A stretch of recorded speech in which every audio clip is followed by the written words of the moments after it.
हाय, बोलो गणेश भगवान की जय। आप सभी कैसे हो भाइयों।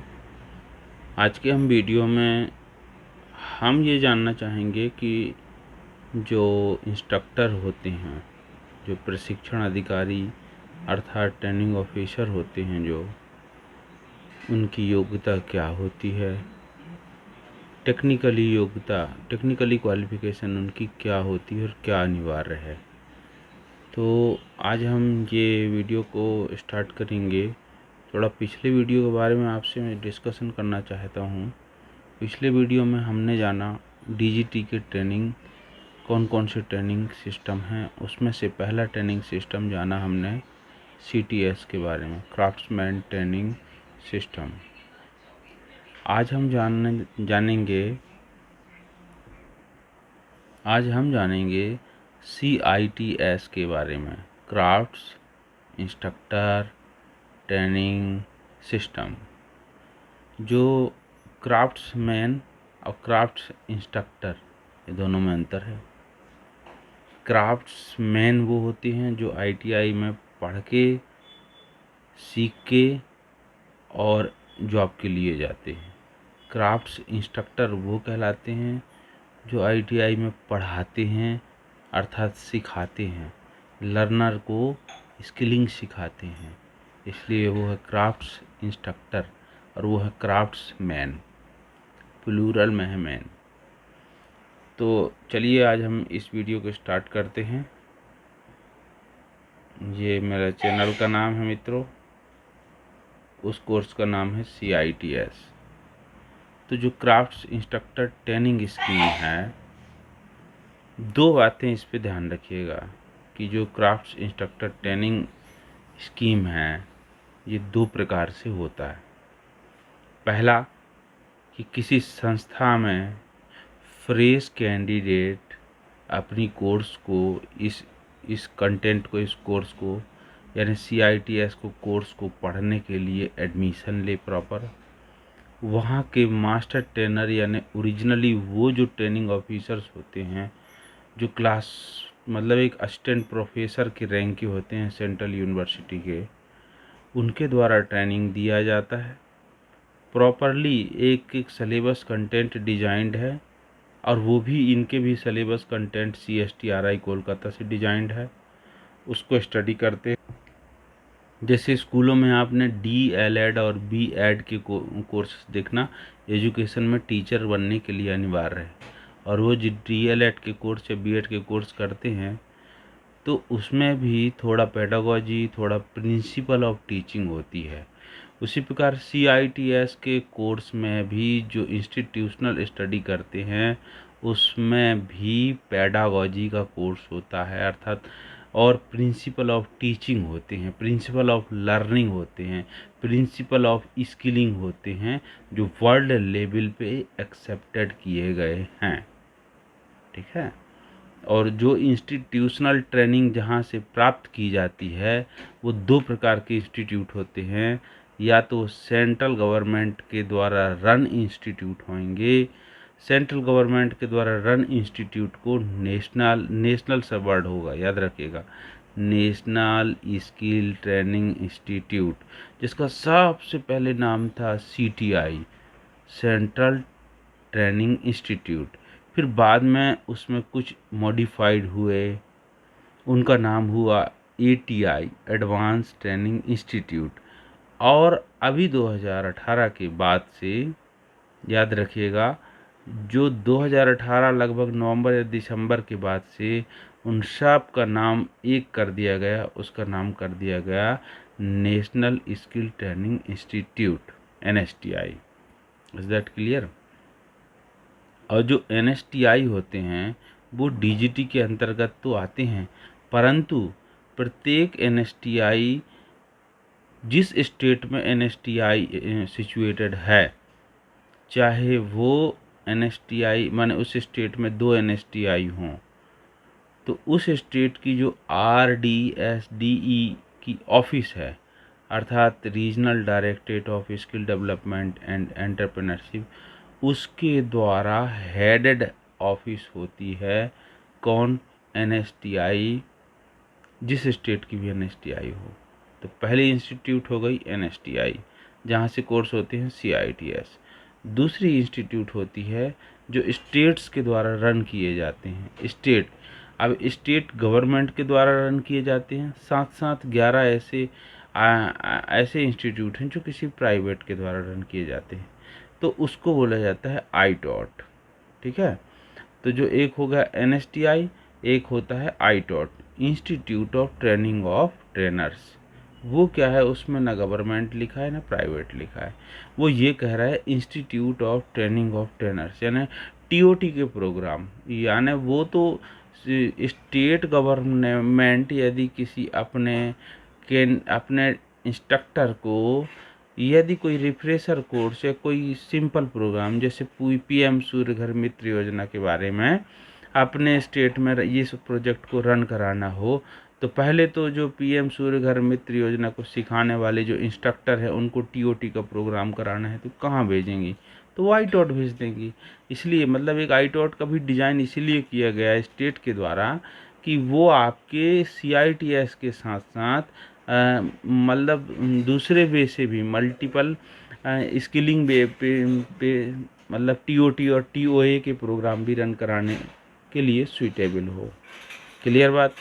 तो पहला कोर्स का नाम है जिससे इंस्ट्रक्टर की ट्रेनिंग होती है वो है CITS। अब CITS होते हैं 2 इंस्टीट्यूट से, एक होता है NSTI और दूसरा होता है ITOT। Is that clear. अब दूसरा कोर्स का तरीका है, प्रोसीजर है जो CITS होता है, लेकिन उसमें एक शब्द और हमेशा लगा रहता है, CITS-RPL। इस पे मैंने लिखा नहीं हूँ लेकिन आपसे मैं डिस्कशन में बता देता हूँ, अभी दिखा दूंगा आपको। तो वो है CITS-RPL। तो पहले वाले के बारे में हमने पूरा समझ लिया कि CITS क्या है।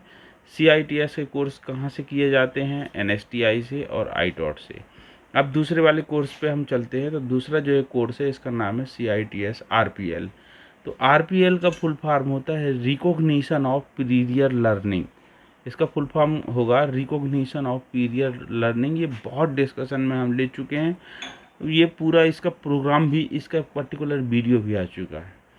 अर्थात जैसे कोई इंस्ट्रक्टर किसी प्राइवेट फर्म में आया था या किसी गवर्नमेंट में आया था, चाहे गेस्ट फैकल्टी के रूप में आया हो यानी मेहमान प्रवक्ता के रूप में, अतिथि अनुदेशक के रूप में आया हो, या वहाँ पे नियमित पद पे आया हो और उसने CITS कंप्लीट नहीं किया था, परंतु उसको उस प्रतिष्ठान में, उस संस्थान में प्रशिक्षण देते देते यदि उसकी अवधि मिनिमम 3 वर्ष या 5 साल तक हो चुकी हो, तो वह व्यक्ति निमी ऑनलाइन के माध्यम से, चूँकि सारे CITS के कोर्स निमी से हो रहे हैं, तो निमी के माध्यम से CITS-RPL के माध्यम से अपना नेशनल क्राफ्ट इंस्ट्रक्टर सर्टिफिकेट की दावेदारी कर सकता है परीक्षा पास होने के बाद। तो उसके सिर्फ प्रैक्टिकल एग्ज़ाम होंगे। तो RPL का कौन सा मॉडल यहाँ पे लागू होता है, आप अवश्य बताइएगा मुझे कमेंट में मित्रों। RPL के कितने प्रकार होते हैं और RPL का कौन सा फैक्टर, कौन सा टाइप यहाँ लागू होगा। ठीक है, इसमें उनका कोई थ्योरेटिकल परीक्षा नहीं होती, वह थ्योरेटिकल स्टडी नहीं होती है। उनको ये बेसिक टर्म बस ऑनलाइन स्टडी करना पड़ता है, वो है POT का। ठीक है, और वो भी ऑनलाइन सेल्फ स्टडी बेस पे रहता है। POT के कोर्स कंटेंट क्लियर होने के बाद उनको जहाँ पर ये परीक्षा प्रैक्टिकल का एग्ज़ाम डिसाइडेड है, मोस्टली ITOT जो होते हैं स्टेट के, वहाँ पर ये परीक्षा रन कराए जाते हैं। यदि ITOT में फैसिलिटेशन नहीं है तो RDSD चाहें तो स्टेट के किसी भी मॉडल ITI मतलब किसी डिविजनल ITI पे ये कोर्स के प्रैक्टिकल को कंडक्ट करा सकते हैं। कैसे, जैसे एडवांस ट्रेनिंग, जैसे एक और प्रशिक्षण का कोर्स होता है जिसको मैं बाद में डिस्कशन करूँगा, जिसका मतलब होता है अप्रेंटिसशिप ट्रेनिंग स्कीम। तो अप्रेंटिसशिप ट्रेनिंग स्कीम में जो फ्रेशर बच्चे अप्रेंटिसशिप करते हैं एक्ट अप्रेंटिस के द्वारा, एक्ट अप्रेंटिस से जो बच्चे ट्रेनिंग में एडमिशन लेते हैं एक्ट अप्रेंटिस कहलाते हैं वो। तो उन बच्चों का जब अप्रेंटिसशिप कंप्लीट होता है तो उनके परीक्षा सेंटर कहाँ बनाए जाते हैं, तो डिविजनल ITI में होते हैं, जहाँ उनको लेके आया जाता है। और उनके साथ में जो परीक्षक के रूप में कोई निगम यानी कोई इंडिपेंडेंट रहते हैं, जैसे ऊर्जा विकास निगम मध्य प्रदेश शासन, तो ये जो है ये परीक्षा कंडक्ट कराती हैं इलेक्ट्रीशियन वाले बच्चों का। किस में? ये अप्रेंटिसशिप में। और अप्रेंटिसशिप को का जो प्रतिष्ठान जहाँ पर वो फर्म वो फैक्ट्री कोई और है जहाँ उन्होंने अप्रेंटिसशिप लिया, लेकिन उनका परीक्षा लेने के लिए थर्ड पार्टी के रूप में कोई और परीक्षा लेंगे, और ये जो जगह है सुनिश्चित की जाती है, यानी इंफ्रास्ट्रक्चर यूज किया जाता है आईटीआई का। इसी प्रकार आरपीएल, सीआईटीएस आरपीएल के जो प्रैक्टिकल परफॉर्मेंस है वो या तो आईटॉट में या आरडीएसडी के द्वारा सुनिश्चित किए गए जगह से होता है। या आरडीएसडी जो होते हैं, याद रखिएगा, वो सिर्फ जगह सिचुएशन को एनलिस्टिंग कर सकते हैं, लेकिन परीक्षा कंडक्ट कराने की जिम्मेदारी सीआईटीएस की हो या सीआईटीएस आरपीएल की हो। एडमिशन की जिम्मेदारी, परीक्षा कंडक्ट कराने की जिम्मेदारी, सर्टिफिकेशन की जिम्मेदारी सिर्फ और सिर्फ निमी की है, NIMI, अर्थात जिसका फुल फॉर्म है national instructional media institute Chennai, इनकी जिम्मेदारी होती है। ठीक है, ये देखिए फुल फॉर्म लिखा है हमने, जो फुल फॉर्म होता है कि क्राफ्ट्स इंस्ट्रक्टर ट्रेनिंग स्कीम, ये जो फुल फॉर्म है अभी आप देखेंगे, ये CTS जब से प्रारंभ हुए थे अर्थात 1950 से, उसी समय से CITS के कोर्स भी स्टार्ट हुए थे कि पहले CITS यानी वो खुद सीख के आए और फिर वो सिखाएं। तो इस प्रकार से CTS और CITS दोनों एक दूसरे के क्या हैं, समानार्थी हैं। एक बात याद रखना कि CITS कोर्स कंप्लीट करने के बाद जो सर्टिफिकेट मिलता है उसको कहते हैं NCIC।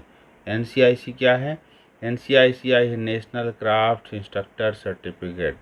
NCIC कौन जारी करते हैं? तो आप याद रखो कि या तो जो बोर्ड है या सोसाइटी है जो एग्ज़ाम लेती है, चाहे वो NCBT हो। अब NCBT का दूसरा काम पर्पज हो गया है सलेबस या उनके क्वालिफिकेशन को अप्रूवल देने का। ये काम अब निमी चेन्नई के द्वारा किया जाता है, क्योंकि निमी चेन्नई मतलब चेन्नई में एक रजिस्टर्ड गवर्नमेंट की सोसाइटी है जो DGT के अंतर्गत है। तो ये कह सकते हैं कि DGT इसमें सर्टिफिकेशन का प्रक्रिया कंडक्ट कराती हैं।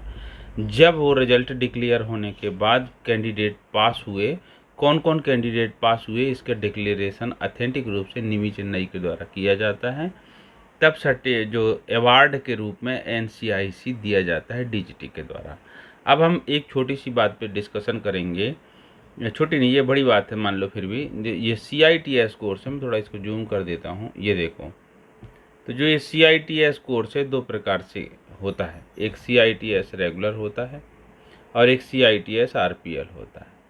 तो CITS रेगुलर जो होता है, पहले इसको समझो। तो जो CITS रेगुलर होता है वो DGT के अंदर जो RDSDE चल रही होती है, जो हर स्टेट में है, लगभग 20 सेंटर हैं RDSDE की, 20 हैं या 22 हैं, अभी हम आगे डिस्कशन में देखेंगे। तो जो RDSDE हैं उनके अंतर्गत क्या क्या रहते हैं, तो सबसे पहले आप याद रखना कि RDSDE के 5 एक्सटेंशन ऑफिसर्स हैं। वो ये बात आप ध्यान रखना, RDSDE के 5 एक्सटेंशन ऑफिसर्स हैं। ये तो एक्सटेंशन ऑफिसर्स RDSDE के बोल दो या NSTI की भी बोल दो, कि कोई न कोई NSTI का एक एक्सटेंशन ऑफिस होगा, यानी एक ब्रांच खोल के अब पर्टिकुलर एक एक्सटेंशन ऑफिस में CITS के कोर्स रेगुलर रन हो रहे हों। तो आपसे पूछे जो सेंट्रल इंस्टीट्यूट कौन कौन है जो CITS कोर्स कराते हैं, तो पहला बोलिएगा NSTI, दूसरा आईटॉट, और तीसरा जो है एक्सटेंशन जो सेंटर्स हैं, एक्सटेंशन सेंटर 5 होते हैं, जिसमें अभी मैं दिखाऊंगा बाद में आपको। 5 सेंटर में एक पुडुचेरी में है जैसे। तो NSTI जो 33 NSTI होते हैं, और उसमें 14 जो है जनरल NSTI हैं और 19 NSTI वुमेन के लिए रिजर्व्ड है। गर्ल्स के वुमेन ट्रेड के लिए और उनके पढ़ने के लिए रिजर्व्ड है। एक बात और आप ध्यान रखिएगा कि NSTI एक ऐसा इंस्टीट्यूट है जो CTS कोर्स भी कराते हैं और CITS भी कोर्स कराते हैं। कितने CITS कोर्स हैं इसमें? तो NSTI के अंतर्गत 54 कोर्स हैं जो मतलब CITS का कोर्स कराते हैं। 54 ट्रेड कहना चाहिए उनको, ट्रेड बोल सकते हैं उनमें भी।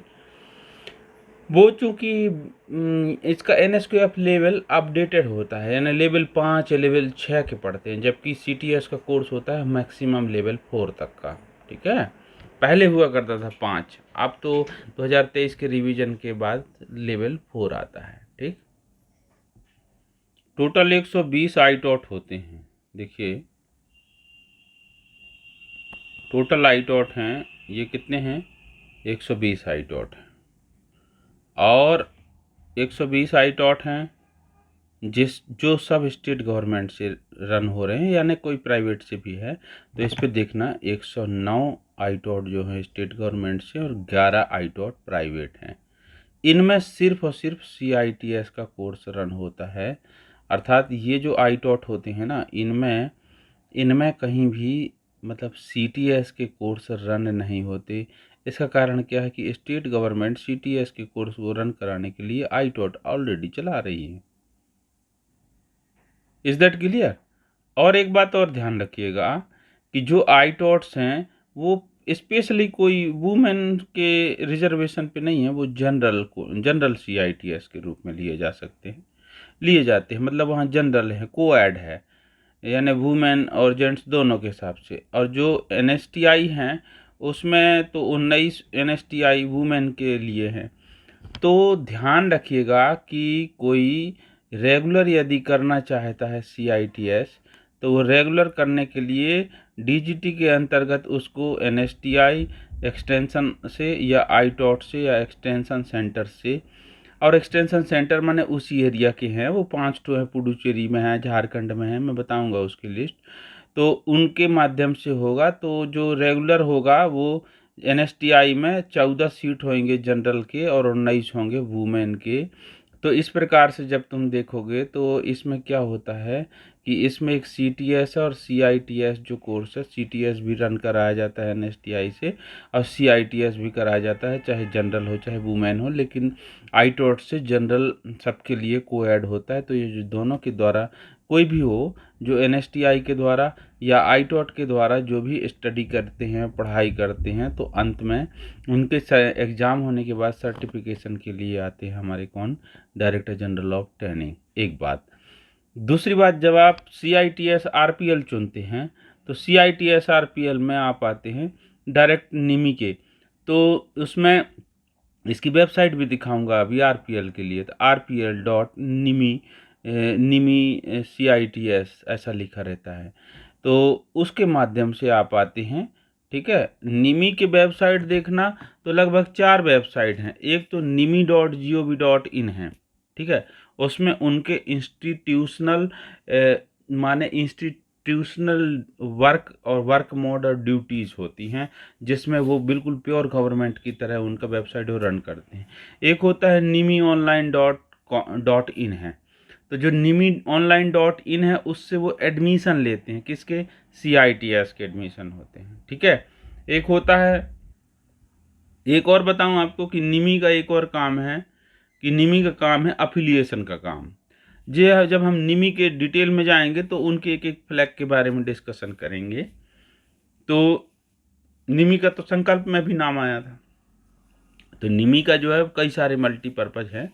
तो उसमें जो निमी RPL का एक वेबसाइट अलग है, तो CITS RPL उसके माध्यम से जब कोई एडमिशन लेते हैं तो वो क्या करते हैं कि उनके माध्यम से एडमिशन लिए हुए व्यक्ति एडमिशन और एग्जामिनेशन और रिजल्ट, वो पूरा प्रोग्राम होने के बाद आखिर उनको भी जो सर्टिफिकेट मिलता है RPL का, वो DGT के द्वारा दिया जाता है। ठीक है, तो चाहे कोई RPL से आए चाहे रेगुलर।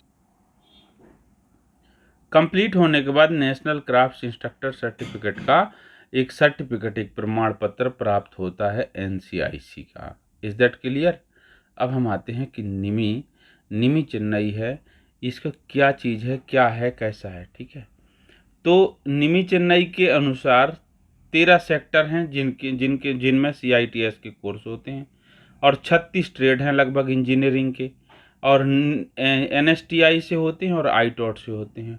टोटल 54 CITS कोर्स हैं, यानी 36 ट्रेड इंजीनियरिंग के, और उन ट्रेड के अंतर्गत 54 कोर्सेस हैं, जो कि 54 कोर्सेस जो है ना, ये 54 कोर्सेस से CITS का कोर्स होता है, जिसमें आप याद रखिएगा कि 8 सेक्टर ये कौन सा है, नॉन इंजीनियरिंग का है।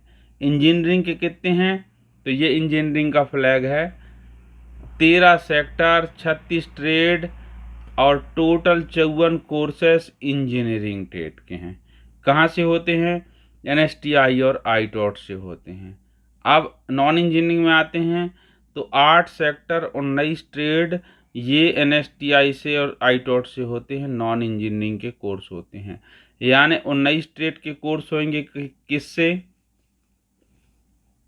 आप ऐसा कीजिए कि ये 54 जो दिया है ना, देखिएगा समझिएगा, 54 से आप 36 माइनस कीजिए तो लगभग ये, सॉरी मतलब ये होगा 35 ट्रेड होगा, ये ध्यान रखिएगा कि ये 35 ट्रेड होगा इंजीनियरिंग का, ठीक है, और 19 ट्रेड होगा नॉन इंजीनियरिंग का। तो टोटल इस प्रकार से कितने हो गए, 54 ट्रेड हो गए CITS के कोर्स के। तो इंजीनियरिंग और नॉन इंजीनियरिंग में इनके सेक्टर को जब हम देखते हैं, तो सेक्टर को देखने के पहले अब हम आपको विजिट कराएंगे कि ये कोर्स कहाँ है, कोर्स के कंटेंट कहाँ से क्रिएट आए। वापस हम लोग CSTRI कोलकाता आ गए, उन्हीं की वेबसाइट पे आ गए वापस। यहाँ पर जब आप क्विक लिंक में जाएंगे तो एक क्विक लिंक में जैसे CTS का देखे थे, मैं थोड़ा जूम कर देना चाहूँगा आपके अंडरस्टैंडिंग के लिए, ये है। तो जैसे आपने CTS कोर्स के से रिलेटेड जो पिछले वीडियो में आपने देखा CSTRI कोलकाता से इस वीडियो में आप CTS के लिए देखिए, इस वीडियो में हम आपको CITS कोर्स है, इससे रिलेटेड पूरी डिटेलिंग में हम कोर्स दिखाते हैं। जैसे ही हम इसको क्लिक करते हैं तो ये हमको CITS के कोर्सेज़ के बारे में दिखाएंगे। तो ये जो है ट्रेनिंग मेथडोलॉजी है। और अभी मैं आपको एक छोटी सी बात बताता हूँ, ये जो कोर्स होते हैं CITS के, ये 4 भाग में बटे रहते हैं, ठीक है। पहला है ट्रेड थ्योरी फर्स्ट ईयर का, उसको TT1 कहते हैं। दूसरा ट्रेड थ्योरी सेकेंड ईयर का, उसको TT2 कहते हैं। यानी इलेक्ट्रीशियन का जो ट्रेड थ्योरी होता है वो लेवल 6 का बना हुआ डिजाइंड कोर्स, लेवल 5 का, ITI के कोर्स लेवल 4 है, लेकिन जब CITS के कोर्स में जाएंगे तो लेवल 5 या 6 का ट्रेड थ्योरी जो फर्स्ट ईयर के बच्चों को पढ़ाने के लिए एक पैक बना होता है क्वालिफिकेशन का, वो होगा ट्रेड थ्योरी 1। एक होगा TT2 अर्थात ट्रेड थ्योरी 2, और तीसरा होगा ET मॉड्यूल अर्थात ये जो ट्रेनिंग मेथडोलॉजी का एक हिस्सा है, जिसमें RODA का कुछ पार्ट है अर्थात रीडिंग ऑफ ड्राइंग का एंड अर्थमेटिक का हिस्सा है, थोड़ा उसमें एम्प्लॉयबिलिटी स्किल का भी कंटेंट होता है। और एक मॉड्यूल होता है POT प्रिंसिपल ऑफ टीचिंग का। तो जो ये ट्रेनिंग मेथडोलॉजी है ये सब में कॉमन है, इसको रिफॉर्म किया गया है। तो पहले तो आप ये देखिए, ये CITS कोर्सेज की लिस्ट है। ये टोटल कितनी कोर्सेस है अभी हमने डिस्कशन किया था, तो 55 कोर्सेस हैं। ध्यान रखिएगा कि मैंने उसको जो 54 कोर्स लिख रखा था वो गलत है, जबकि अब क्लियर हुआ कि इसमें 55 कोर्स हैं, तो 36 कोर्स हो गए इंजीनियरिंग के और 19 कोर्स हो जाएंगे नॉन इंजीनियरिंग के, जो जिस पे CITS का कोर्स होता है। तो जैसे हम CTS के कोर्स पढ़ते समय एम्प्लॉयबिलिटी स्किल पढ़े थे जो सबके लिए कॉमन होता है, वैसे ही इसमें ट्रेनिंग मेथडोलॉजी है जिसको न्यू डिजाइन करके तैयार किया गया है, जो सबके लिए कॉमन है। तो सबसे पहले हम आएंगे ट्रेनिंग मेथडोलॉजी। ये आपके सामने ही डाउनलोड हो रहा है।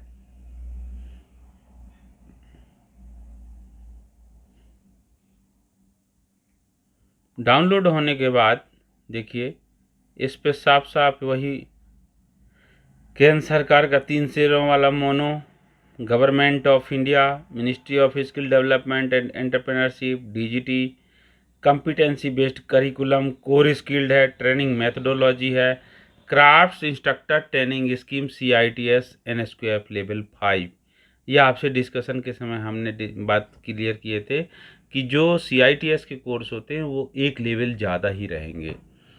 अब इसमें जो है इसका भी सिलेबस 2023 को रिवाइज्ड होता है और ये डेवलप किया गया है CSTRI के द्वारा, जो कोलकाता है, जहाँ जो मतलब ये साल्ट लेक कोलकाता में है कंटेंट। अब इसे कंटेंट पे हम आते हैं, तो कंटेंट पे देखेंगे तो जनरल इन्फॉर्मेशन है, ठीक है, और सिलेबस ऑफ ट्रेनिंग मेथडोलॉजी का सिलेबस होगा, लर्निंग आउटकम और list of tools and equipment. तो ये हम सिलेबस पे ही मात्र फोकस करेंगे, बाकी पे नहीं। अब जब हम आते हैं तो हम देखते हैं कि ये प्रशिक्षण शास्त्र है। जैसे DLED BLED वाले शिक्षा शास्त्र पढ़ते हैं ना, वैसे ये प्रशिक्षण शास्त्र है जो हर वर्ग के इंस्ट्रक्टर को पहले ये पढ़ना पड़ेगा, मतलब एक पार्ट के रूप में, जिसको कहेंगे ट्रेनिंग मेथडोलॉजी। अर्थात ये कुछ नहीं, ये POT का नया नाम है। जो प्रिंसिपल ऑफ टीचिंग हुआ करता था पहले, उसका उसका नया नाम है ट्रेनिंग मेथडोलॉजी। चाहे कोई इलेक्ट्रीशियन से, चाहे कोई फिटर से, चाहे कोई टर्नर से, और चाहे कोई RODA से, रीडिंग ऑफ ड्राइंग से हो, कोई किसी भी विषय से यदि CITS का कोर्स करता है, ठीक है, इंजीनियरिंग या नॉन इंजीनियरिंग, तो भी उसको TM का ये हिस्सा पढ़ना पड़ेगा। जैसे किसी भी ट्रेड से ITI करने वाले को एम्प्लॉयबिलिटी स्किल पढ़ना पड़ेगा, वैसे ये है ट्रेनिंग मेथडोलॉजी। तो जैसे एम्प्लॉयबिलिटी स्किल का हफ्ता में सिर्फ 1 या 2 पीरियड आता था, 120 घंटे का टोटल कंपाइल्ड किया गया था, मतलब उसको डिजाइन किया गया है 1 ईयर के लिए, अर्थात अथवा 2 ईयर वाले कोर्स के फर्स्ट ईयर के लिए। इसी प्रकार जो 1 साल का CTS कोर्स होता है, उसका एक हिस्सा, ठीक है, वो उसको यदि आप 4 डिवीजन में जब डिवाइड करते हो, तो उसमें से एक डिवीजन जो आएगा, उस एक डिवीजन में ये 270 घंटे का प्रैक्टिकल और 180 घंटे की थ्योरी, ये आप मतलब वहाँ कोर्स कंटेंट के रूप में है, ठीक है। देखिए, ये हो सकता है कि अब वो सिर्फ 2 डिवीज़न में चला रहे हों, कि एक एक डिवीज़न होगा, हो सकता है। अभी तो मुझे इसका कोई डिटेल्ड कहीं से डॉक्यूमेंटेशन मिला नहीं। हमारे टाइम में वो 4 डिवीज़न में था। अभी इसमें ये हो सकता है 2 डिवीज़न हो, क्योंकि ये ऑलरेडी लगभग 450 घंटे का कोर्स तो ये हो रहा है, ठीक है। ये 450 घंटे का कोर्स ये हो रहा है, और टोटल 1200 घंटे का कोर्स वहाँ पर भी बिल्कुल सेम CTS की तरह इनफ्रेम्ड है। तो इस प्रकार से देखा जाए तो लगभग इसमें 700 मतलब 650 घंटे का कोर्स और अपना रिमेनिंग लगभग लगभग 750 लगभग 750 घंटे का कोर्स और है। अब इसमें जो होता है वो हो सकता है TT1 और TT2 का। तो जब हम सलेबस डाउनलोड करेंगे तो सलेबस के कंटेंट के अनुसार क्लियर हो जाएगा। तो जो ये TM मॉड्यूल है, ट्रेनिंग मैथडोलॉजी, ये ट्रेनिंग मैथडोलॉजी का वेटेज हम जब देखेंगे, तो ट्रेनिंग मैथडोलॉजी का जो वेटेज है वो इसमें 200 नंबर का प्रैक्टिकल होगा, ठीक है, जिसमें 120 में पास होना होगा, और 100 नंबर की थ्योरी होगी, मिनिमम 40 नंबर से उसको पास करना अनिवार्य है। तो इस प्रकार से 450 घंटे का ये जो ट्रेनिंग मेथडोलॉजी अर्थात POT का कोर्स होता है, ये प्रिंसिपल ऑफ टीचिंग के लिए। तो इसमें नंबर 1 पहले आना कि जो TM का प्रैक्टिकल होगा, तो इसमें जो शुरू में जो दे रखा है इसने 12 घंटे में, क्या है कि एजुकेशनल साइकोलॉजी मोटिवेशन ये देखो, educational psychology motivation teaching techniques है, ये इनसे रिलेटेड पहला लर्निंग आउटकम बेस्ड एक क्लास कंडक्ट होता है, जिसके जब आप थ्योरी में जाते हैं तो हम इस तरफ आ जाते हैं। देखो, जब आप जिसके थ्योरी में आप जाते हैं तो आपको क्या क्या मिलता है, देखो कि learning questionnaire and answer of training, या जो ट्रेनी रहेगा उसको प्रश्न करना और प्रश्न करके उत्तर देना, प्रश्नों से उसके जिज्ञासा को समझना, उसको डेमोस्ट्रेट कराना, उसको दिखाना। देखो ये सब प्रैक्टिकल हैं। 7 प्रैक्टिकल जैसे ये दिया है किसमें, ये पहले वाले लर्निंग आउटकम में दिया है, ये लर्निंग आउटकम कहलाता है एलओ। तो जैसे सीटीएस के कोर्स में लर्निंग आउटकम होता है सिलेबस पे, तो हम उस पे पर्टिकुलर किसी एक कोर्स के लर्निंग आउटकम पे बाद में डिस्कशन करेंगे। अभी टीएम मॉड्यूल के देख लेते हैं। तो इसकी जो प्रिंसिपल ऑफ टीचिंग है, प्रिंसिपल ऑफ टीचिंग का पहले लर्निंग आउटकम में 7 प्रैक्टिकल है। और दूसरा देखिए साइकोलॉजी ऑफ लर्निंग, अर्थात मनोविज्ञान है सीखने के का मनोविज्ञान। तो जो सीखने का मनोविज्ञान है वो भी पहले लर्निंग आउटकम में आता है। तो इसमें यह देखा जाता है कि साइकोलॉजिकल क्या क्या पैरामीटर हैं जिनके बेस पे व्यक्ति सीखना चाहता है या चलाना चाहता है।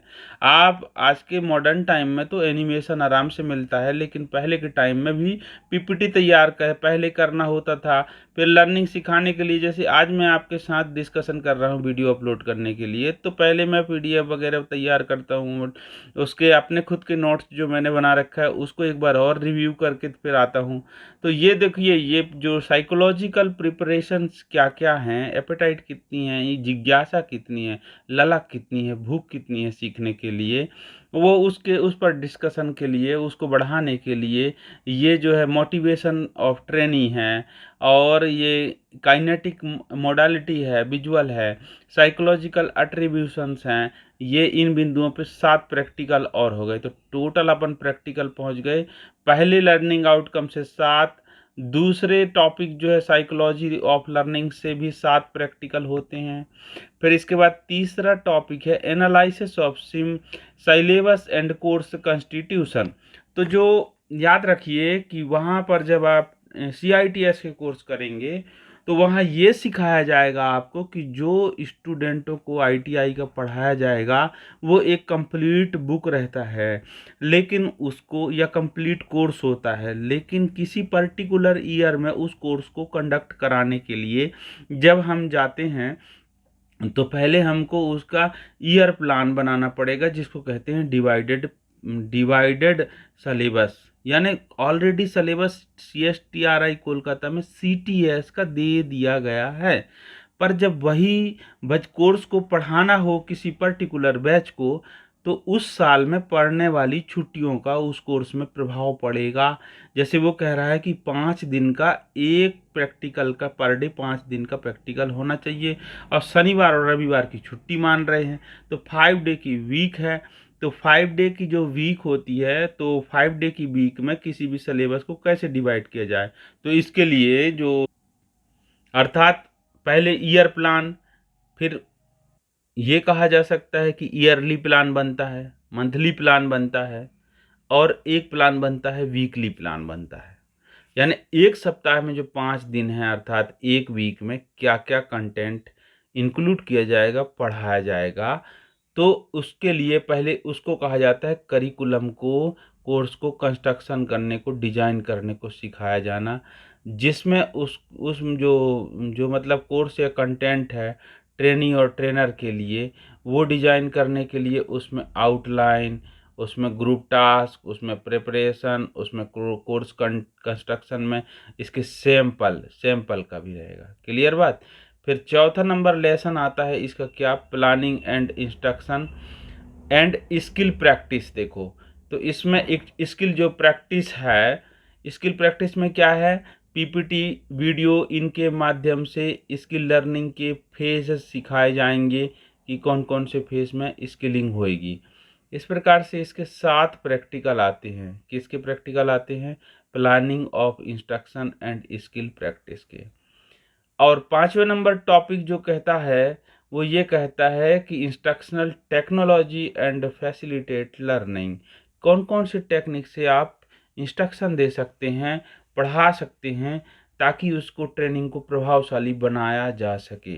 तो इसमें तो आप याद रखिए, पुराने मेथड जो वैज्ञानिकों के द्वारा 4 स्टेप मेथड्स है वो सिखाया जाएगा। इसमें डिस्कशन ट्रेनिंग ऑफ ट्रेनर के, ये प्रोजेक्टर के साथ में प्रोजेक्ट वर्क के रूप में भी असाइनमेंट और इनके माध्यम से भी सपोर्ट लेते हुए, देखिए इसके टोटल प्रैक्टिकल होता है, ये देखो OHP का प्रयोग करना है, LCD का प्रयोग करना है, ठीक है। ये जो प्रोजेक्टर ऊपर लगे रहते हैं ना, जो सीलिंग फैन, सीलिंग रोज में, तो वो कहलाते हैं OHP।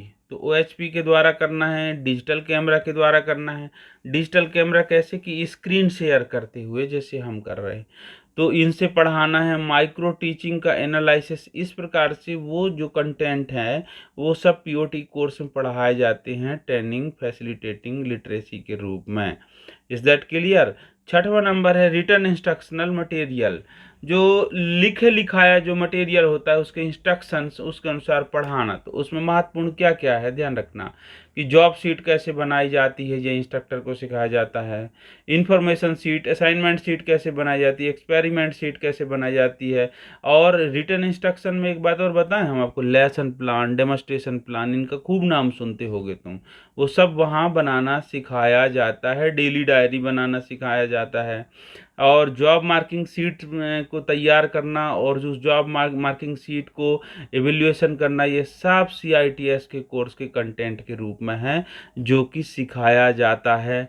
लास्ट में एक बात और बताऊं, इवेल्यूएशन, यदि आप ट्रेनर हैं, इंस्ट्रक्टर हैं, तो आप कोई मंथली टेस्ट लेंगे या आप मेरिट टेस्ट लेंगे या आप अपने पर्टिकुलर किसी माने नन प्रोटोकॉल के तहत, मतलब आप अपने से भी कोई टेस्ट लेंगे, तो आप कैसे क्वेश्चन डिजाइन करेंगे। या स्टेट गवर्नमेंट आपसे क्वेश्चन मांगती है कि हमको SCBT के लिए या मंथली टेस्ट के लिए आप क्वेश्चन दीजिए, तो किस प्रकार के क्वेश्चन बनाए जाना चाहिए स्टूडेंटों के लिए, हार्ड बेस पे, मीडियम बेस पे और माने जो सिंपल सिंपल बेस पे, तो वो क्वेश्चन बनाना भी, ऐसा असेसमेंट करना भी वहाँ सिखाया जाता है।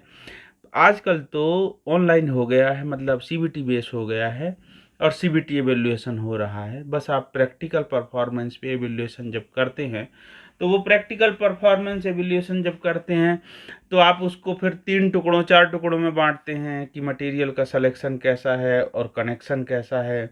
उसके बाद उसके उसके जो व्यक्ति को पर्पस मालूम है क्या, वो कितना टाइम यूज करता है, उसके उसके वर्क के उसके माने जो प्रॉपर्टी है वो कैसा है, उसका जॉब, यदि जैसे हम इलेक्ट्रिकल वाले, तो हम तो एक ही जॉब, मतलब एक ही इंस्ट्रूमेंट पे 1 बाय 1 सभी स्टूडेंट उस पर परफॉर्म करते हैं, तो हमारा तो कनेक्शन और सिलेक्शन ऑफ मटेरियल पे चलता है। और जो दूसरे टेट के होते हैं सबको एक एक जॉब दिया जाता है, वो पर्टिकुलर उसको घिसेंगे, काटेंगे, घिसेंगे और स्मूथनिंग करेंगे, और जो फिगर है फिगर के अनुरूप वो बनाएंगे, तो वो जॉब प्लान तैयार होता है, तो उसकी जॉब मार्किंग होती है, हमारी चेक शीट तैयार होती है। तो इस प्रकार से वहाँ जो तैयार किया जाता है, सिखाया जाता है CITS के कोर्स के अंतर्गत भी, कि आप किस प्रकार से असेसमेंट करेंगे। तो इसके भी 8 प्रैक्टिकल होते हैं।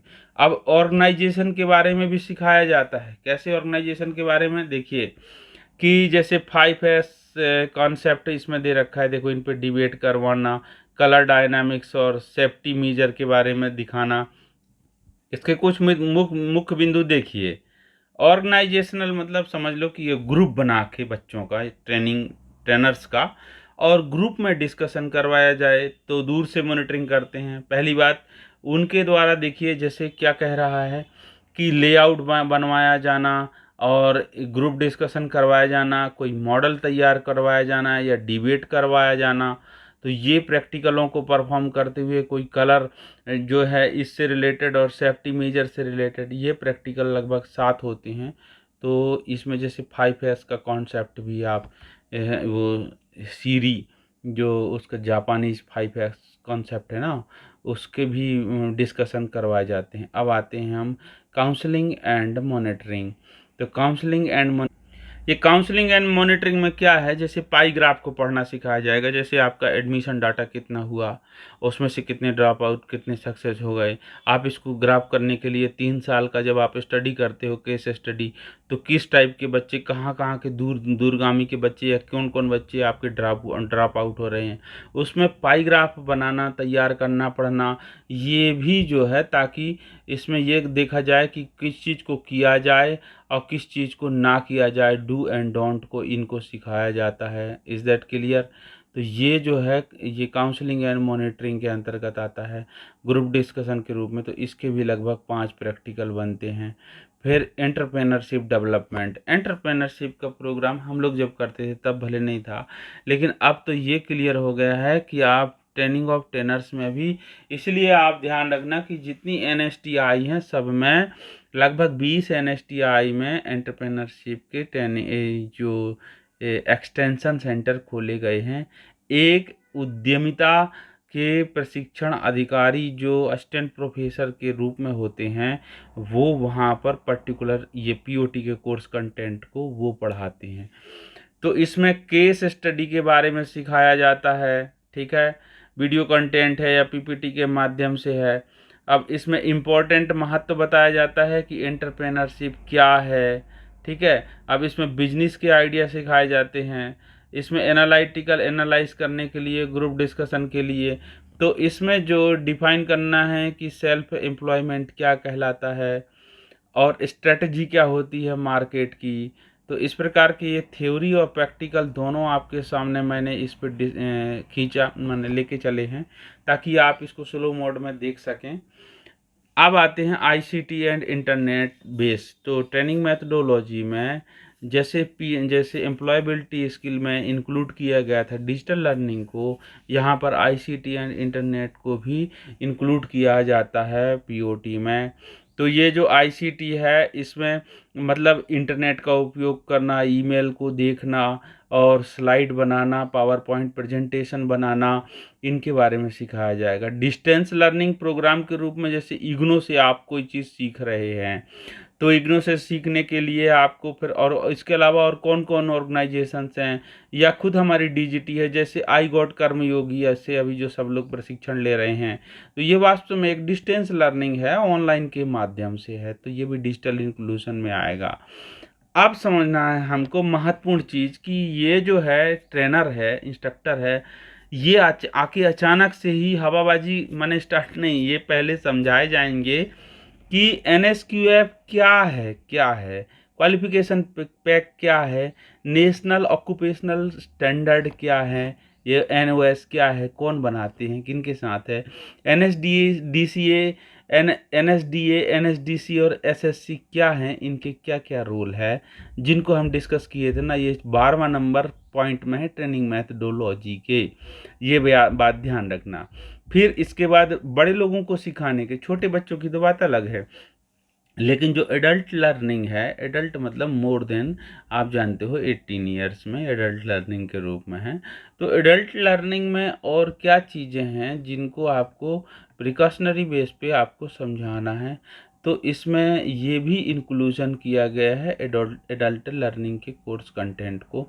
फिर माने वयस्क लोगों के सिखाने के लिए, फिर देखो prepare for continue professional development. आपका जो प्रोफेशन है, चाहे आप इलेक्ट्रीशियन से हों, चाहे फिटर से हों, चाहे टर्नर से हों, जिस ट्रेड से आप प्रशिक्षण अधिकारी हैं, तो आपको अपने प्रोफेशन को और अच्छा से मॉडिफाइड किए जाने, बढ़ाए जाने के लिए उसमें आपको ग्रोथ लेना है। कैसे, देखिए, जो भी कोर्स कंटेंट है वो 5 साल तक एग्जिस्टिंग में है, उसके बाद नई टेक्नोलॉजी उसको ऑटोमेटिक रिप्लेस कर देती है।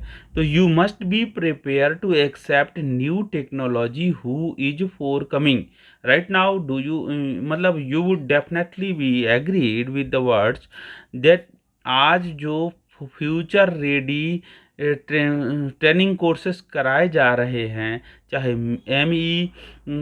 MEITY से हो यानी ministry of information electronics and information technology से, या MSDE से हो, ministry of skill development and entrepreneurship, इनकी वेबसाइट पे आप देखिए कि चाहे वो SOAR के कोर्स हो यानी चाहे कर्मयोगी के माध्यम से हो, AI आने वाले टाइम में डेफिनेटली सारा मार्केट, सारा एकेडमिया को वो अपने अंडर कंट्रोल कर लेंगे, ठीक है। ये बात तो तय रही कि इंस्ट्रक्टर को LMS के माध्यम से ही अब इंस्ट्रक्ट करना होगा, जिसमें जिसमें जो कहना जिसमें एनिमेशन बेस के कोर्सेस होंगे। तो ये है प्रोफेशनल डेवलपमेंट करने के लिए। अब 15वां नंबर पॉइंट पे आते हैं, identify way to learn English practice sentences. ये बात तो है यार कि भाषा का ज्ञान बहुत अच्छा से होना चाहिए, ताकि आपको भाषा शैली होनी चाहिए लिखने की, बोलने की, हिंदी में भी, अंग्रेजी में भी, या जिस क्षेत्रीय भाषा में, यदि आप उड़ीसा के हैं तो आपकी उड़िया में भी कमांड बहुत अच्छी होनी चाहिए। कैरियर के डेवलपमेंट के बारे में भी आपको मालूम होना चाहिए। ऐसा नहीं है कि आप इंस्ट्रक्टर हैं तो आप वो भिड़े एक में सेक्रेटरी हूँ ऐसा करके जैसे वो बोलते हैं ना, तो ऐसा नहीं, मतलब ऐसा है कि आपको बच्चों के साथ you must be treat as friend of them. Actually you must be aware of the technologies which are already inbuilt or incoming or under process under in hand practice in through our mobile phones. क्यों ऐसा? क्योंकि यदि आपने ये नहीं सीखा है कि मोबाइल का प्रॉपरली किस तरीके से या कंप्यूटर सिस्टम के द्वारा, तो जो बच्चे के हाथ में मोबाइल है जिसको आप पढ़ा रहे हैं, ना तो आप उसका उपयोग कर पाएंगे, ना वो बच्चे को आप समझ पाएंगे कि वो क्या कर रहा है, यूज कर रहा है या मिस यूज कर रहा है। क्योंकि you are dealing with the most dangerous students of the world who are not child and who have not become an fully adult. ठीक है, एन एडल्ट जो होते हैं ना वो फुली रूप से वो डेवलप नहीं हो पा रहे हैं। फ्यूचर प्रोफेशनल स्किल के बारे में भी सिखाया जाएगा। 16वां नंबर देखो, साइबर सिक्योरिटी है। ये नॉन प्रैक्टिकल बेस्ड है, इसकी आपको स्टडी करना है। ठीक है, ये आपको डेमोस्ट्रेटिव है, मतलब ये प्रैक्टिकल जो है ना, ये जो है ये प्रैक्टिकल परफॉर्मेंस बेस पे नहीं है, डेमोस्ट्रेटिव बेस पे है। 16 नंबर, जिसमें आपको साइबर सिक्योरिटी के बारे में सिखाया जाएगा, डाटा एनालिसिस के बारे में सिखाया जाएगा, आर्टिफिशियल इंटेलिजेंस और मशीन लर्निंग के बारे में सिखाया जाएगा, रोबोटिक प्रोसेस एंड ऑटोमेशन के बारे में सिखाया जाएगा, इंटरनेट ऑफ थिंग्स के बारे में सिखाया जाएगा। और एक महत्वपूर्ण और चीज़ आप याद रखना कि डबल आईओटी भी है, आजकल आ गया है, इंडस्ट्रियल आईओटी है, इंडस्ट्रियल ऑटोमेशन। इंडस्ट्रियल आईओटी कुछ नहीं है यार कि ऑटोमेटिक मशीन चल रही है, काट रही है, प्रोडक्ट को निकाल के पैकेज भी बना के निकाल रही है, वो सीधे ready to transport, ready to luggage कर देती है मशीन। तो वो यह इंडस्ट्रियल इंटरनेट ऑफ थिंग्स है। अब ब्लॉकचेन के बारे में, फिर क्लाउड कंप्यूटिंग के बारे में, 3D प्रिंटिंग के बारे में। एक बात बताऊं, ये जितनी लगभग 10 वर्ड हैं, 10 वर्ड्स हैं, 10 ट्रेड्स हैं जो कि बिल्कुल रेडी टू मूव होना चाहिए, फ्यूचर रेडी कोर्सेस हैं। और सोशल मीडिया एंड मोबाइल, ये ध्यान रखिएगा, इनके बारे में भी ये डेमोस्ट्रेटिव बेस हैं। Augmented reality, virtual reality, extended reality और मिक्स्ड रियलिटी भी इस पे नहीं दिया है, मिक्स्ड रियलिटी भी है, एक MR भी होता है, अर्थात AR VR XR और MR। तो MR थोड़ी वो हायर लेवल है, तो इनके कोर्स भी आपको डेमोस्ट्रेटिव बेसिस पे ट्रेनिंग मेथडोलॉजी में दिखाएंगे। Digital content development, simulation, digital twins है, ये मेटावर्स है, ये इन सबको डिजिटली आपको पूरी इन्हीं के लिए MOU साइन हुए हैं, याद रखिएगा। इन्हीं कोर्स कंटेंट को कराने के लिए NSTI में मीटा के साथ मीटा के साथ, अमेजॉन के साथ, जो भी मैंने DGT के MOU डिस्कशन किया था आपके साथ ना, याद कीजिए, तालब्रोस, सुब्रोस, इन सब के साथ। तो ये इसके लिए बहुत जो जो सिस्को है और IBM है, तो ये प्रोवाइड कराते हैं इसमें। और ख़ासकर ये अब तो गूगल जेमिनाई भी आने को इच्छुक है इस कंटेंट में, जो गूगल इंडिया के तरफ से है। तो ये जो आपने देखा, ये पूरा कंटेंट था ट्रेनिंग मैथडोलॉजी का, यानी ये वो विषय है जिसको हर किसी को, हर ट्रेड वाले को, मतलब जो 55 कोर्सेस हैं CITS के, उसमें से हर किसी को इसको पढ़ना क्या है, अनिवार्य है। Is that clear? ये सबको ये पढ़ना अनिवार्य है। अब हम आते हैं किस में, जब हम आते हैं तो ये देखते हैं कि जो CITS के कोर्स हैं, हमारी थोड़ी इसमें विजन नहीं आ रही है चेहरे की, तो आगे हम देखते हैं। जो ट्रेनिंग मेथडोलॉजी है सब में कॉमन है CITS, परंतु जो CITS के कोर्सेस हैं वो NSQF लेवल 5 सब में नहीं है, ये भी बात आप तय रखना। लेकिन जो CTS के कोर्स होते हैं उससे कम से कम एक लेवल ज़्यादा आगे ज़रूर होंगे। जैसे CTS का कोर्स लेवल 4 है तो CITS का कोर्स लेवल 5 होगा। CTS का कोर्स 3.5 है तो CITS का कोर्स 4.5 होगा। CTS का कोर्स यदि 2.5 है तो CITS का कोर्स 3.5 होगा। अभी हम आपके इन बिंदुओं पर डिस्कशन करते हैं। पहला नंबर है CITS aeronautical structure and equipment fitter. ये बिंदु आप ध्यान रखना, ये पहला CITS कोर्स है, इसका 4.5 अर्थात CTS का 3.5 होगा। आर्किटेक्चरल ड्राफ्ट्समैन ये 4.5 है। इसमें ड्राफ्ट्समैन, सिविल ड्राफ्ट्समैन, मैकेनिक, वो जो असिस्टेंट सिविल वर्क टेक्निक, वो है लगभग जो एक सेक्टर के थे। इवन जो मैसन वर्क है वो भी इसके अंतर्गत पढ़ाई की जाती है। फिर देखिए क्या है, agro processor NSQF level 4, bamboo work का है 3.5, computer aided embroidery and designing का लेवल 4 है, और कैटरिंग एंड हॉस्पिटैलिटी में 4 है। केमिकल प्लांट टेक्नीशियन के लिए 4.5 है। Computer hardware and networking maintenance का लेवल 4 का। कंप्यूटर सॉफ्टवेयर एप्लीकेशन जो है NSQF लेवल 4। अभी हम आपको बताएं, कोपा नाम का कोई शब्द नहीं मिलेगा, ये कंप्यूटर सॉफ्टवेयर एप्लीकेशन इसके अंतर्गत। कॉस्मेटोलॉजी में NSQF लेवल 4, ड्राफ्ट्समैन सिविल का 4.5, ड्राफ्ट्समैन मैकेनिकल का 4.5, ड्रेस मेकिंग का 3.5, डेस्कटॉप पब्लिशिंग का 4, CITS इलेक्ट्रीशियन लेवल 4.5। अभी जो रिवाइज हुआ उसमें पहले NSQF लेवल 5 था, अभी NSQF लेवल 4.5 हो गया CITS का। Electrician power distribution level 4.5, electronics mechanic 4.5, इलेक्ट्रोप्लेटर का 4.5, फिर है फैशन डिजाइनिंग एंड टेक्नोलॉजी का CITS लेवल 4 है। ठीक है, अभी कहीं हमने देखा था तो लेवल 5 था जब हमने बुक डाउनलोड किया था मैथडोलॉजी में। अभी एक उदाहरण आपके सामने आ गया रिवाइज में, मैं भी जानता था कि लेवल 5 का होता है, अभी अपने ही ट्रेड का यहाँ देखने को आया है, देखिए 4.5 हो गया है। पहले तो हम इसको क्लिक करके आपको दिखा ही देते हैं कि NSQ इलेक्ट्रीशियन में जो 4.5 का है वो किस तरीके से है। एग्जैक्टली बिल्कुल, इसमें जो अभी हमने डाउनलोड किया तो ये पाया ये 4.5 हो गया है पावर सेक्टर में, ये कॉम्पिटेंसी बेस पे CITS, और ये 2023 से रिवाइज्ड हो करके ये बिल्कुल बिल्कुल आल्सो अप्लाइड फॉर वायरमैन के लिए भी है, इंजीनियरिंग ट्रेड में है, ये सेक्टर पावर में है, वर्जन 2.1 है, और रिवाइज्ड ऑन 2024 में रिवाइज्ड हुआ है ये। उसके पहले तक लेवल 5 था, अभी 2024 का रिवाइज होने के बाद ये 4.5 हो गया है इलेक्ट्रीशियन के CITS कोर्स का। तो हम इस पे नहीं जाएंगे, इलेक्ट्रीशियन और फिटर दोनों पे सेम रहेगा, कैडर पे सेम का कहानी है ये।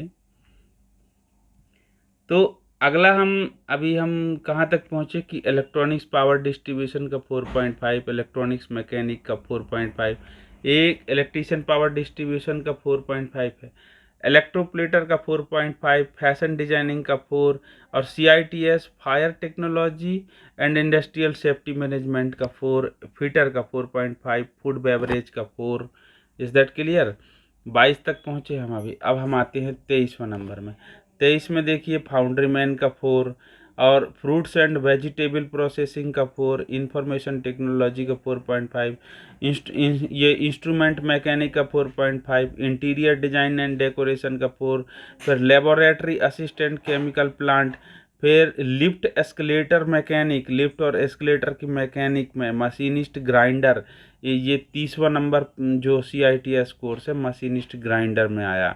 इसके बाद machinist operator advance in machine tools का है, फिर मैकेनिक एग्रीकल्चर मशीनरी, फिर मल्टीमीडिया एनिमेशन स्पेशल इफेक्ट, फिर मैकेनिक डीजल और मैकेनिक मोटर व्हीकल, इसका लेवल 4.5 है। मैकेनिक RAC 4.5, मैकेनिक ट्रैक्टर 4, और milk and milk product technician NSQF level 4 है।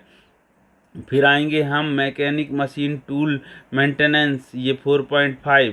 ये एक्चुअली कम क्या हुआ है, कारण बताएं हम आपको कि जो जो पर्टिकुलर RODA का रीडिंग ऑफ ड्राइंग का जो ET मॉड्यूल था उसको इससे हटाया गया है। और क्यों हटाया गया है, क्योंकि स्टेट में जो CTS के कोर्स रन किए जाते हैं तो सीटीएस के कोर्स से भी 150 240 घंटे कम किया गया है शॉर्ट टर्म के कोर्स के रूप में। ऑप्शनल में इंजीनियरिंग ड्राइंग और वर्कशॉप कैलकुलेशन को रखा गया है, ठीक है, जैसे आप 12वीं करना चाहते हैं, इसलिए उनका लेवल भी आधा आधा पॉइंट घटा है, 3.5 या 4 पहुँचे हैं, ठीक है।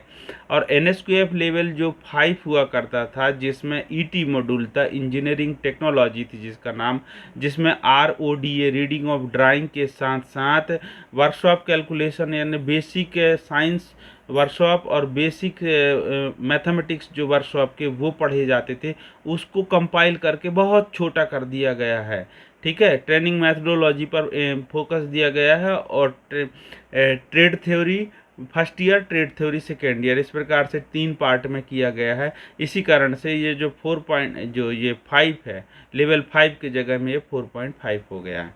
क्लियर। आगे देखते हैं कि ये ऑफिस मैनेजमेंट और paint technology, plastic processing, plumber में 3.5 है। देखो, pump operator, reading of drawing and arithmetic, इसी को मैं नाम ले रहा था, रोडा जिसको कहते हैं। इसको पढ़ने वाले इंस्ट्रक्टर जो होते हैं वो मैथ्स और ड्राइंग ईडी के इंस्ट्रक्टर होते हैं, प्रशिक्षण अधिकारी बनते हैं मध्य प्रदेश में। तो अब तो इसको सिर्फ 120 घंटे का कर दिया गया है इंजीनियरिंग ड्राइंग को, 75 घंटे का, 80 घंटे या 75 घंटे का इंजीनियरिंग ड्राइंग है, और 60 घंटे का कर दिया गया है मैथमेटिक्स को। जो कि कहा जाए तो एक सप्ताह में आधा घंटा कोई पढ़ाए अथवा 15 दिन में कोई 1 घंटा पढ़ाएगा, तब वो पूरे 10 और में उसका कोर्स कम क्या होगा, एन मैप होगा, एन स्केल हो जाएगा, स्केल्ड होगा। Is that clear. उसको घंटा 2 घंटा पढ़ाने का नहीं है। यानी मैथमेटिक्स यानी मैथ्स और ईडी के टीओ रखना मैंडेटरी नहीं है, एक बात ये भी बता देता हूँ, यही बात है।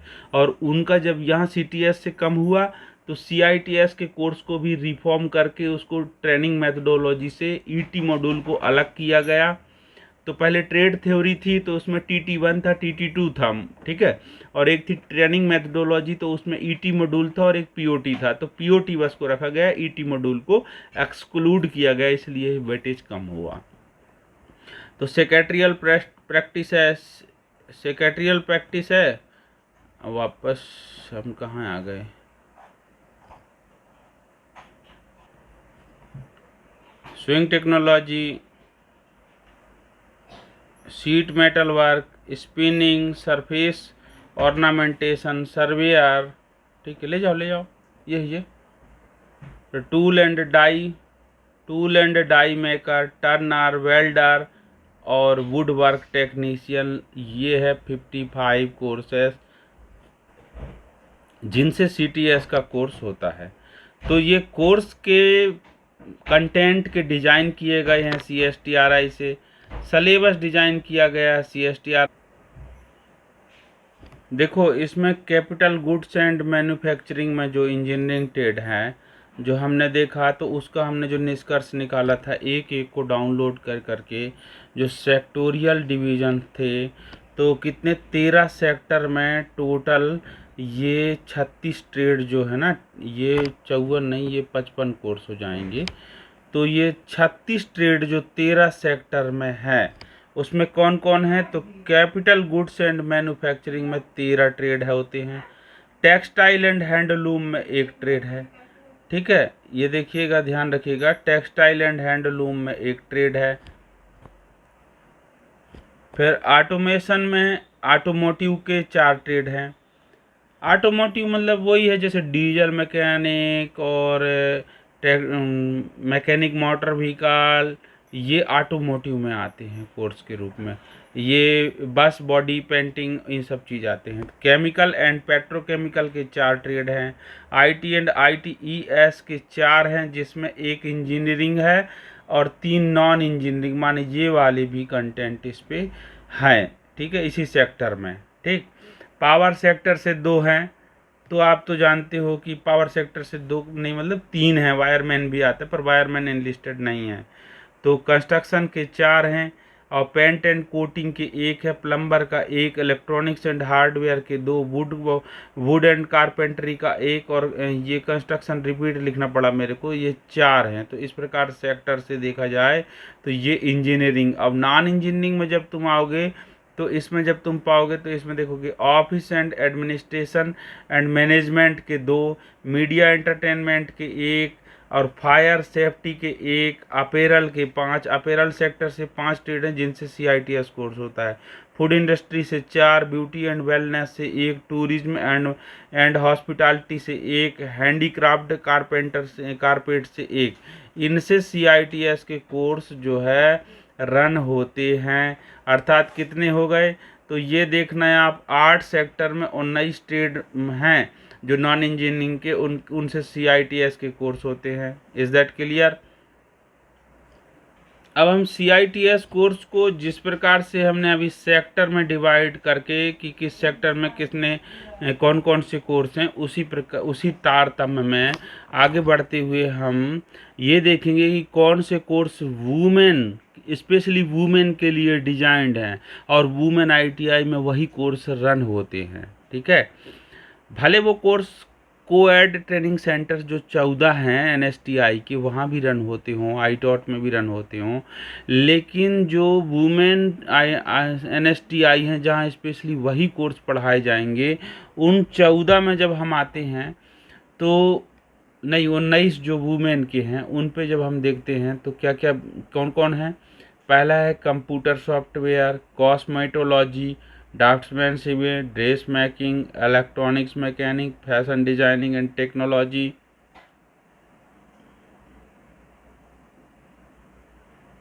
Office management, secretarial practice Hindi, sewing technology, surface ornamentation technology, architectural ड्राफ्ट्समैनशिप।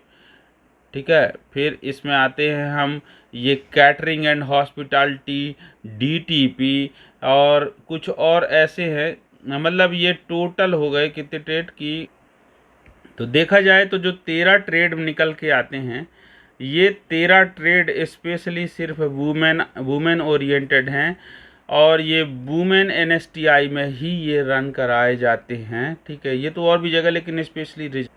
अब कुछ जो कोर्स है CITS के अंतर्गत जो जनरल NSTI में पढ़ाए जाते हैं, मतलब जहाँ पर वुमेन और बॉयज़ और गर्ल्स दोनों CITS के कोर्स यानी इंस्ट्रक्टर के कोर्स कर सकते हैं। एक है देखिएगा इसमें कौन है कि carpenter, computer hardware, computer software, draughtsman civil, draughtsman mechanic, dress making, electrician, electronic mechanic, fitter, ये 9वां नंबर में फिटर। अब आते हैं क्या कि फाउंड्री मैन, इंस्ट्रूमेंट मैकेनिक, ये mechanic and operator of machine tools, फिर मैकेनिक डीजल, फिर मैकेनिक RAC, फिर MMV का है मैकेनिक मोटर व्हीकल का, फिर प्लम्बर है, reading of drawing and arithmetic रोडा है। ठीक है बात, यानी याद रखिएगा कि रोडा मतलब वो कोएड में दोनों में है, यानी किसी गर्ल को यदि RODA से वो क्या करना है CITS कोर्स करना है तो उसको वुमेन NSTI में ये नहीं मिलेगा, उनको जनरल NSTI में आना पड़ेगा जो 14 है संख्या में। तो स्विंग टेक्नोलॉजी और sheet metal work, tool and die maker, फिर मैकेनिक ट्रैक्टर में भी ध्यान रखिएगा, टर्नर और वेल्डर 23 नंबर। 24 नंबर है मैकेनिक, ये जो मैकेनिक एग्रीकल्चर मशीनरी का है और मशीन ग्राइंडर है, और मैकेनिक मशीन टूल, ये मैकेनिक मशीन टूल है और मशीन टूल मेंटेनेंस भी होता है। एक मैकेनिक मशीन टूल और एक मशीन टूल को मेंटेनेंस करने वाला, तो 26वां नंबर मेंटेनेंस का है। अब हम थोड़ा सा इसको जूम करके आपको दिखाएंगे कि जो ये बना के रखा था हमने, तो इस पे आप देखिएगा नंबर 1 किसके लिए है, तो नंबर 1 है कंप्यूटर सॉफ्टवेयर के लिए। Is that clear? ये जो कंप्यूटर सॉफ्टवेयर है वुमेन ITI की लिस्ट ये है। ठीक है, तो इसको दोनों को एक साथ अलाइंड करते हुए हम ऐसे रखेंगे।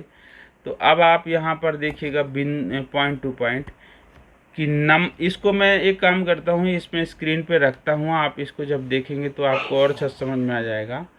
पहले नंबर पर क्या है कि कंप्यूटर सॉफ्टवेयर। अब वुमेन ITI नीचे जो दिया है, देखिए इन सभी वुमेन ITI में WW लिखा है। NSTI में NSTIW Noida, NSTIW Mumbai, NSTIW Bengaluru, NSTIW Trivandrum, NSTIW Panipat, NSTIW Kolkata, NSTIW तुरा, NSTIW इंदौर। मध्य प्रदेश का जो इंदौर है वो वुमेन NSTI है। NSTIW Vadodara, NSTIW Allahabad Prayagraj, NSTIW Jaipur, NSTIW Shimla, NSTIW Rajpura, NSTIW Patna, NSTIW Trichy और NSTIW जम्मू और NSTI एक्सटेंशन ऑफिस जो पुडुचेरी में है वो, ठीक है। ये W है, माने ये वुमेन ओरिएंटेड है। तो वुमेन ओरिएंटेड में जो जिन 13 ट्रेड का मैंने यहाँ पर ये लाइन से जो जिक्र किया था, नाम लिया था, उनकी एक एक की सीट पे जब जाओगे तो पहले नंबर पे आया था, देखो कंप्यूटर सॉफ्टवेयर। तो कंप्यूटर सॉफ्टवेयर जो फर्स्ट पॉइंट पे है, ये देखिए ये है कंप्यूटर सॉफ्टवेयर जो नाम है। तो ये जो कंप्यूटर सॉफ्टवेयर ये कहाँ कहाँ हो रहा है, तो इसकी सीट है नोएडा में 25 सीट है, और बेंगलुरु में 25 सीट है, त्रिवेंद्रम में 25 सीट है, और कोलकाता में 25 सीट है वुमेन के लिए। तुरा में 25 है, इंदौर में 25 है, और वडोदरा में 25 है, इलाहाबाद में 25 सीट है, और जयपुर में 25 सीट है। इस प्रकार से जब आप पाएंगे तो जम्मू में भी 25 सीट है, और पुडुचेरी में भी एक्सटेंशन में वहाँ पर 25 सीट है।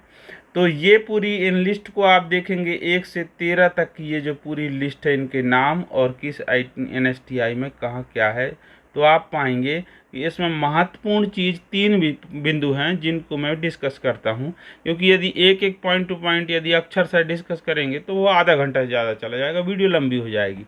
हमको एग्जाम ओरिएंटेड देखना है, तो इसमें महत्वपूर्ण चीज़ तीसरा बिंदु पे आप देखिए। तीसरा बिंदु जो कहता है वो ड्राफ्ट्समैन सिविल का कहता है, DMC का। आप ध्यान रखिएगा, ये जो DMC है ड्राफ्ट्समैन सिविल, तो ड्राफ्ट्समैन सिविल जो तीसरा बिंदु है वो 1 सेकेंड, हाँ हमने थोड़ा जूम कर लिया, ये आ गया draughtsman civil. Is that clear? तो ड्राफ्ट्समैन सिविल, तो जो वुमेन NSTI हैं जिनमें ड्राफ्ट्समैन सिविल का कोर्स होता है, तो वो होता है सिर्फ और सिर्फ शिमला NSTI से। जो शिमला की NSTI है वहाँ से, शिमला की NSTI से, वुमेन NSTI से ड्राफ्ट्समैन सिविल का कोर्स होता है। अब बिंदु नंबर 8 पे आते हैं, जो सेक्रेटरियल प्रैक्टिस होती है, जिसको स्टेनोटाइपिस्ट हिंदी कहा जाना चाहिए, उसका कोर्स सिर्फ और सिर्फ वुमेन NSTI जयपुर से ही होता है। Is that clear? अब हम आते हैं 12वें नंबर पे। 12वें नंबर पे दिया है कैटरिंग एंड हॉस्पिटैलिटी। कैटरिंग जो है ना, यानी खाना को परोसना और आव भगत करना, ये है एक CTS का कोर्स, और उसी से CITS कोर्स होते हैं। तो ये 12वां नंबर में 50 सीट है, सिर्फ और सिर्फ ऑल इंडिया में मात्र वुमेन NSTI में, वो इलाहाबाद में। बार बार वुमेन ITI आता है, वुमेन NSTI। तो ये 3 स्पेशल सिर्फ पर्टिकुलर एक ही प्रोग्राम, सिर्फ 3 जैसे कौन कौन, ड्राफ्ट्समैन सिविल होता है शिमला में, ठीक है, और ये होता है कैटरिंग का होता है इलाहाबाद में, और सेक्रेटरियल हिंदी का होता है जयपुर में। ये आप विशेष ध्यान रखना, ये किन में, वुमेन NSTI में। इसी प्रकार जब आप जनरल NSTI आते हैं तो वो 14 हैं। वो कौन कौन है जनरल NSTI? तो आपको देखने को मिलेगा NSTI ये चेन्नई, कैलिकट, भुवनेश्वर, और ये NSTI भी यानी विजयपुरम जो है हैदराबाद का, जोधपुर, लुधियाना, और लुधियाना में भी कुछ स्पेशल, इसलिए मैंने उसी के सामने लिख रखा है, हल्द्वानी, मुंबई, देहरादून, और ये रामपुरम है हैदराबाद, और NSTI हावड़ा। इसको लाल से इसलिए लिखा हूँ क्योंकि मेरा फेवरेट NSTI है, one of the best India level का कहना चाहिए। और NSTI कानपुर, NSTI जमशेदपुर, और NSTI बेंगलुरु, ये जनरल NSTI हैं। तो जनरल NSTI में समझने वाली बिंदु क्या है कि जो मैंने NSTI 24 लिख रखा है, तो याद रखना कि 24 में क्या है, मैकेनिक एग्रीकल्चर मशीनरी, ये याद रखना, मैकेनिक एग्रीकल्चर मशीनरी का सिर्फ और सिर्फ कहाँ होता है, अर्थात जैसे ट्रैक्टर मैकेनिक से कोई टीओ बना हो या इंस्ट्रक्टर हो तो उसकी ट्रेनिंग सिर्फ और सिर्फ लुधियाना की एनएसटीआई में होगा। Is that clear? अब आगे आप आना कि ये जो चौथा नंबर बिंदु है एनएसटीआई हावड़ा में, देख लो चौथा का पूरा स्लॉट खाली है मात्र। तो ये चौथा क्या है? ये चौथा है ड्राफ्ट्समैन सिविल। तो जो ये ड्राफ्ट्समैन सिविल का कोर्स है जो जनरल आईटी एनएसटीआई से होते हैं, तो ड्राफ्ट्समैन सिविल का कोर्स एकमात्र एनएसटीआई हावड़ा से रेगुलर बेसिस पे होता है। किसका कोर्स? ड्राफ्ट्समैन सिविल का कोर्स होता है। Is that clear? एक कोर्स और आप देखना 6वां नंबर पे। तो जो ये 6वां नंबर का कोर्स कंटेंट क्या कहता है 6वां नंबर का? ये ड्रेस मेकिंग। तो ड्रेस मेकिंग पे जब आप आएंगे तो ड्रेस मेकिंग का कोर्स एकमात्र होता है कहाँ से? ये होता है कानपुर के एनएसटीआई से, जो जनरल एनएसटीआई है कानपुर के। Is that clear? बिल्कुल इसी प्रकार से आप गौर कीजिएगा कि जो ये दिया है एनएसटीआई हावड़ा का नाम दिया है और 50 सीट हैं, ये कौन सा बिंदु है? 10वां नंबर। तो 10वां नंबर में क्या आता है? Foundry man. तो फाउंड्री मैन का एकमात्र सीआईटीएस का कोर्स है, वो कहाँ है? हावड़ा में। इस प्रकार 11 पे भी देखेंगे तो 11 पे वो दो जगह हो रहा है, 11 मुंबई में और हावड़ा में। कौन सा है वो विषय? वो है इंस्ट्रूमेंट मैकेनिक। तो इंस्ट्रूमेंट मैकेनिक का एकमात्र मुंबई और हावड़ा, सिर्फ ये दो ही एनएसटीआई में रन होते हैं। अब हम एंड करेंगे, मतलब इसमें चलेंगे ये लिस्ट को पढ़ने को। तो लुधियाना में आप देखना ये नंबर 25 पे क्या दिया है? ये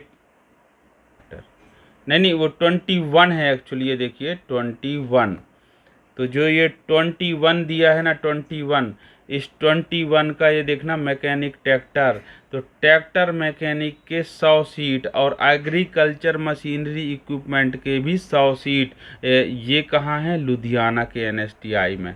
तो इस प्रकार से आप जब इसको डिटेल्ड डिस्कशन करेंगे, ये मैंने लिखा कहाँ से था कि ये जो जिसका डिटेल्ड ये व्यू दिया है डीजीटी की वेबसाइट में दे रखा है कि एनएसटीआई के किस इंस्टीट्यूट से कौन कौन से कोर्स होते हैं, तो वहाँ से मैंने इसको लिख रखा था पूरे ये पीडीएफ से डाउनलोड करके। प्लस आप जब आप अभी निमी चेन्नई के एडमिशन वाले उसमें देखेंगे जिसका नोटिफिकेशन जारी हो गया है, तो उसमें भी आपको ये डिटेल्ड मिल जाएगा। Is that clear? अब हम आते हैं कि कौन कौन से एनएसटीआई, एक्चुअली जब हम एनएसटीआई के बारे में पढ़ेंगे आरडीएसडी से तब इसका डिटेल पढ़ेंगे, लेकिन चूंकि सीआईटीएस के कोर्स कहाँ से होते हैं और बार बार ये एनएसटीआई के नाम आए, इसलिए मैंने ये वाला पेज भी इस पे इंक्लूड कर लिया था। तो इसमें क्या क्या है देखिएगा कि ये आंध्र प्रदेश स्टेट है।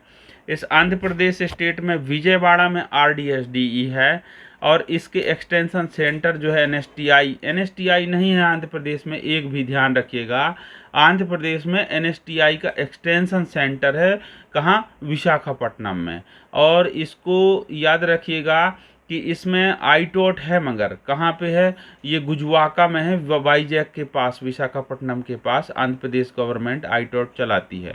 अभी आंध्र प्रदेश अलग नहीं हुआ था, माने तेलंगाना जब अलग नहीं हुआ था आंध्र प्रदेश से, तब हैदराबाद में जो 2 एनएसटीआई और ईपीआई थे वो इसके अंतर्गत ही आते थे, पर अलग होने के बाद माने लीगली आंध्र प्रदेश पे एक भी एनएसटीआई नहीं है, लेकिन एक्सटेंशन ऑफिस है वो है विशाखापट्टनम में और आईटोट है ये गुजवाका में। फिर आसाम में गुवाहाटी में आरडीएसडी का हेड ऑफिस है।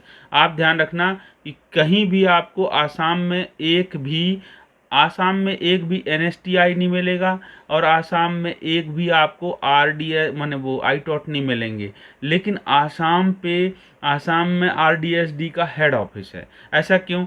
क्योंकि आसाम में आर डेट था, माने जो गुवाहाटी है ना वहाँ आर डेट था पहले, यानी regional directorate of apprenticeship training के लिए आर डेट्स था, वहाँ पे एक ट्रेनिंग सेंटर था जिसको बाद में रिफॉर्म करके RDSD बनाया गया था। इसका हम फर्स्ट वीडियो में डिस्कशन कर चुके हैं। तो उसके अंतर्गत NSTI टूरा, NSTI वुमेन अगरतला जो त्रिपुरा में है, और NSTI का एक्सटेंशन सेंटर है मणिपुर में। मैं बताया था 5 एक्सटेंशन है, तो 2 मिल गए हमको। कौन कौन मिल गए? 3 मिल गए। एक तो पुडुचेरी पे चर्चा हो रही थी, एक विशाखापट्टनम मिला, और तीसरा मिल गया मणिपुर में NSTI का एक्सटेंशन सेंटर। तो इसमें आईटॉट भी आते हैं। कौन कौन आते हैं RDSD आसाम के गुवाहाटी के अंतर्गत? तो आईटॉट आता है, ये आता है खुमुलवांग आता है त्रिपुरा में। फिर आता है गवर्नमेंट आईटॉट एल्टी वैली, ये भी त्रिपुरा में है। फिर ये विश्राम नगर, ये भी त्रिपुरा में है। गवर्नमेंट ITI कमलपुर, ये भी त्रिपुरा। यानी सोचने वाली बात है कि एक छोटा सा स्टेट आईटॉट 4 गवर्नमेंट की आईटॉट रन करा रहे हैं त्रिपुरा में। Is that clear? अभी वो क्या है, स्टेट गवर्नमेंट के आईटॉट हैं, लेकिन वो CTS कोर्स भी साथ में रन कराते हैं। अब हम आते हैं कहाँ पे? बिहार के पटना में है RDSD का ऑफिस, और इसमें एक NST आता है, NSTI वुमेन पटना का। आईटॉट एक भी बिहार में नहीं है, एक बात ध्यान रखना, और जनरल NSTI भी नहीं है। अब हम आते हैं छत्तीसगढ़ में। तो छत्तीसगढ़ के नया नगर में RDSD का ऑफिस है, लेकिन एक देखने वाली बात है कि एक भी NSTI छत्तीसगढ़ में नहीं है। लेकिन आईटॉट जो है छत्तीसगढ़ का खुद का एक आईटॉट है जो रायपुर पे स्थापित है। अब आते हैं 5वां नंबर गुजरात में। गुजरात के गांधीनगर में RDSD का ऑफिस है, और इसमें एक वुमेन NSTI है बड़ोदरा। Is that clear? और एक भी आईटॉट नहीं है गुजरात जैसे राज्य में, इतना बड़ा राज्य में एक भी आईटॉट नहीं है भाई साहब, और एक ही वुमेन आईटॉट है बड़ोदरा में। अब हरियाणा एंड चंडीगढ़ दोनों को मिक्स किया जाए तो जो स्टेट अथॉरिटी का जो SAS का जो प्रीमाइसेस है ना मोहाली में, वहाँ पर RDSD का ऑफिस है। यानी मोहाली कहना चाहिए। तो अब चंडीगढ़ तो दोनों की राजधानी हो गई, पंजाब की और हरियाणा की भी, तो वो मोहाली ही तो है जो लगभग दोनों के बीच में है। तो ये दोनों से थोड़ा हट के इसी कारण से वो मोहाली जो वही चंडीगढ़ के अंदर ही है मान लो, तो उसमें जो क्या है RDSD का ऑफिस आ गया। तो उसमें वुमेन की जो पानीपत वुमेन जो NSTI है वो आता है। और इसमें गवर्नमेंट की ये ध्यान रखना कि गवर्नमेंट की एक आईटॉट है मात्र रोहतक में, हरियाणा में। ठीक है, हरियाणा में एक गवर्नमेंट आईटॉट है रोहतक में, और 4 प्राइवेट आईटॉट हैं किसमें? हरियाणा गवर्नमेंट में। अब आते हैं 7वां नंबर पे। तो 7वां नंबर पे आते हैं हम हिमाचल प्रदेश। हिमाचल प्रदेश में शिमला जैसे उसकी राजधानी, वैसे वहाँ RDSD, और उसमें वुमेन NSTI शिमला आती है। और आपको अब भी डिस्कशन में लाए थे हमने कि वुमेन NSTI शिमला से ही मात्र ड्राफ्ट्समैन सिविल में क्या होता है, NSTI होता है वुमेन के लिए। अब इसमें गवर्नमेंट आईटॉट कहाँ कहाँ है? कांगड़ा में, जय ज्वाला मैया, और मंडी में है, ये पपलोद में है, और सापर में है, कुल्लू में है, सलोन में है। तो सलोन वाला तो प्राइवेट कहला गया, बिलासपुर गवर्नमेंट का कहला गया, और प्राइवेट एक हो गया कांगड़ा में। तो मतलब 5 गवर्नमेंट है और 2 प्राइवेट हैं। इस प्रकार से शिमला में आईटॉट की संख्या हो गई। जम्मू में जाएंगे, जम्मू एंड कश्मीर में, तो जम्मू में है RDSD की ऑफिस। क्लियर बात? जम्मू में RDSD की ऑफिस है। ठीक है, अब इसमें देखेंगे तो जम्मू के खुद की वुमेन NSTI, इसका एक्सटेंशन सेंटर श्रीनगर में है और एक्सटेंशन सेंटर लेह में। अब हमारे कितने एक्सटेंशन सेंटर मिल गए NSTI के? पुडुचेरी, विशाखापट्टनम, और मणिपुर, और श्रीनगर, और लेह। तो 5 मिल गए एक्सटेंशन ऑफिस एनएसटीआई के। ध्यान रखिएगा, ये इम्पोर्टेंट चीज़ है कि सिर्फ एनएसटीआई में नहीं, एनएसटीआई के एक्सटेंशन ऑफिस में भी चलता है। जैसे जबलपुर के डिविजनल आईटीआई में इंडो जर्मन टूल रूम का एक एक्सटेंशन ऑफिस भी खुला है। एक्सटेंशन ट्रेनिंग सेंटर, ऑफिस नहीं होना चाहिए, एक्सटेंशन ट्रेनिंग सेंटर। इसी प्रकार जम्मू में आईटॉट कितने हैं, तो ये 5 आईटॉट, 4 आईटॉट हैं जम्मू में, और चारों गवर्नमेंट के हैं। जम्मू और बड़गाम से में है, उधमपुर में है, अनंतनाग में है।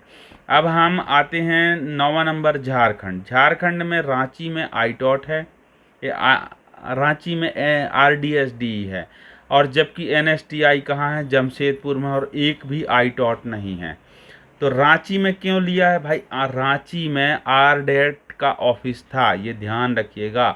तो आरडेट के ऑफिस को मर्ज करके आरडीएसडी का ऑफिस बनाया गया, इसलिए रांची आया इसमें अस्तित्व में। फिर कर्नाटका में आते हैं, तो बेंगलुरु में आरडीएसडी का ऑफिस है, और कर्नाटका में 2 एनएसटीआई है, वुमेन एनएसटीआई और जनरल एनएसटीआई, ध्यान रखिएगा। तो बेंगलुरु 1, बेंगलुरु 2 के नाम से भी जाने जाते हैं। और इसमें आईटॉट 4 आईटॉट हैं गवर्नमेंट के। एक दवांग, एक है ये है दवानोर में, और एक है होन्नावर में, एक है मालावल्ली में, और एक है खुद बेंगलुरु में आईटॉट भी है, ध्यान रखना। फिर केरलम में आते हैं, तो केरलम के साथ में जस्ट बाजू में लक्षद्वीप है, वो भी इसके साथ इंक्लूड है। तो इसके त्रिवेंद्रम में एनएसटी वो आरडीएसडी का ऑफिस है, और इसमें 2 एनएसटीआई आते हैं, एक त्रिवेंद्रम आता है वुमेन का, और एक जनरल एनएसटीआई आता है कैलीकट का, ध्यान रखिएगा, ठीक है। आईटॉट एक भी नहीं है। अब बारी आई मेरे प्यारे मध्य प्रदेश का। तो मेरे प्यारे मध्य प्रदेश में भोपाल में आरडीएसडी का ऑफिस है। ऐसा क्यों, उसका कारण है कि पहले आरडेट का भी यहाँ पर ऑफिस था। तो जो भोपाल है, वो भोपाल में आप मुझे कमेंट करके बताइएगा कि भोपाल में आरडीएसडी का ऑफिस कहाँ पे है एग्जैक्ट भोपाल में, उसका एड्रेस बताइएगा। तो इसमें एक एनएसटीआई है मध्य प्रदेश में, वो है वुमेन एनएसटीआई इंदौर। और आईटॉट 2 जगह है, 2 जगह आईटॉट कहाँ कहाँ है, तो एक तो है भोपाल में, और एक है हमारे प्यारे कहना चाहिए जबलपुर में, ठीक है।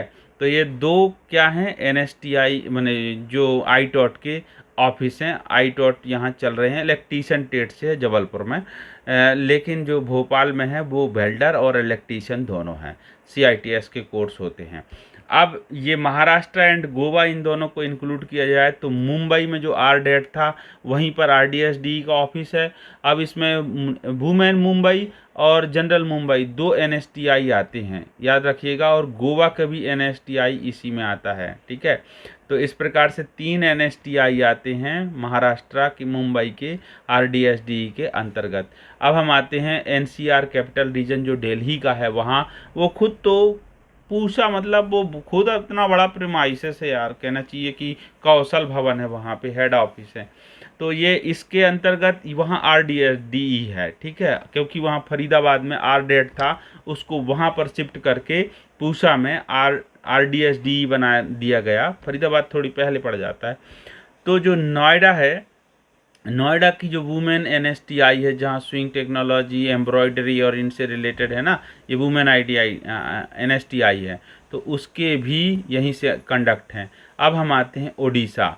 ओडिशा के भुवनेश्वर में आरडीएसडी है, और एनएसटीआई भी गवर्नमेंट की भुवनेश्वर में है। और साथ में आईटॉट की लिस्ट देख लो।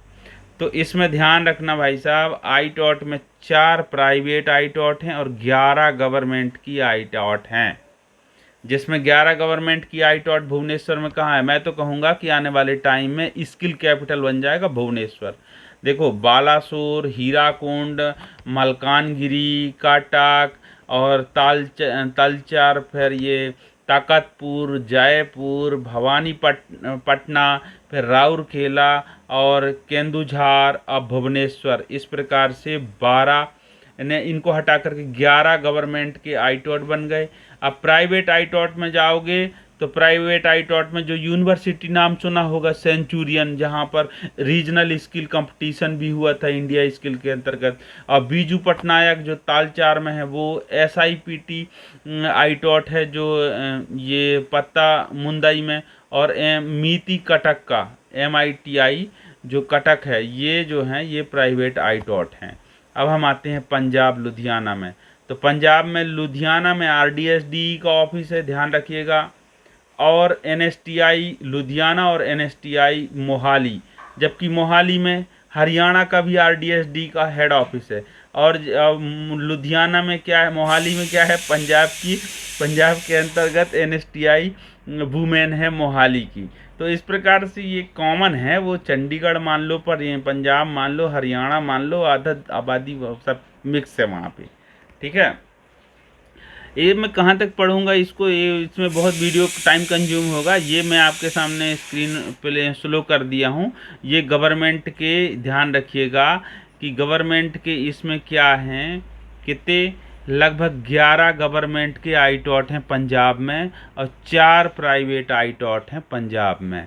तो 11 गवर्नमेंट के आईटॉट हैं। अब आते हैं राजस्थान, सबसे ज़्यादा दमदार वाला। देखिए इसमें है, राजस्थान में जयपुर में RDSD का ऑफिस है। NSTI जयपुर, जो NSTI जयपुर है वो वुमेन NSTI है, और NSTI जोधपुर जो है वो जनरल है। तो इसमें क्या खासियत है जानते हैं राजस्थान का, आप ध्यान रखिएगा हमेशा के लिए कि इसमें टोटल 32 आईटॉट हैं, और या 31 आईटॉट हैं टोटल, जिसमें से 30 आईटॉट गवर्नमेंट के द्वारा चलाए जा रहे हैं। सोचने वाली बात है कि कुछ कहाँ स्टेट में तो इतने ITI नहीं हैं जितने आईटॉट हैं। यानी राजस्थान में 30 आईटॉट हैं स्टेट गवर्नमेंट चलाए जाते हैं, और एक प्राइवेट आईटॉट चलाया जाता है। और इवन मैं आपको बताऊं कि जो पिलानी ग्रुप्स के द्वारा ना पेड्स के वो भी प्रोग्राम एंटरप्रेनर और आईटॉट के वो भी चलाते हैं प्राइवेट में, ठीक है। वो सिर्फ पर्टिकुलर CITS के लिए नहीं है। अब एंड पे आते हैं तो हमारे आ गए तमिलनाडु और पुडुचेरी। पुडुचेरी में क्या है, एक्सटेंशन ऑफिस है, NSTI का एक्सटेंशन ट्रेनिंग सेंटर है।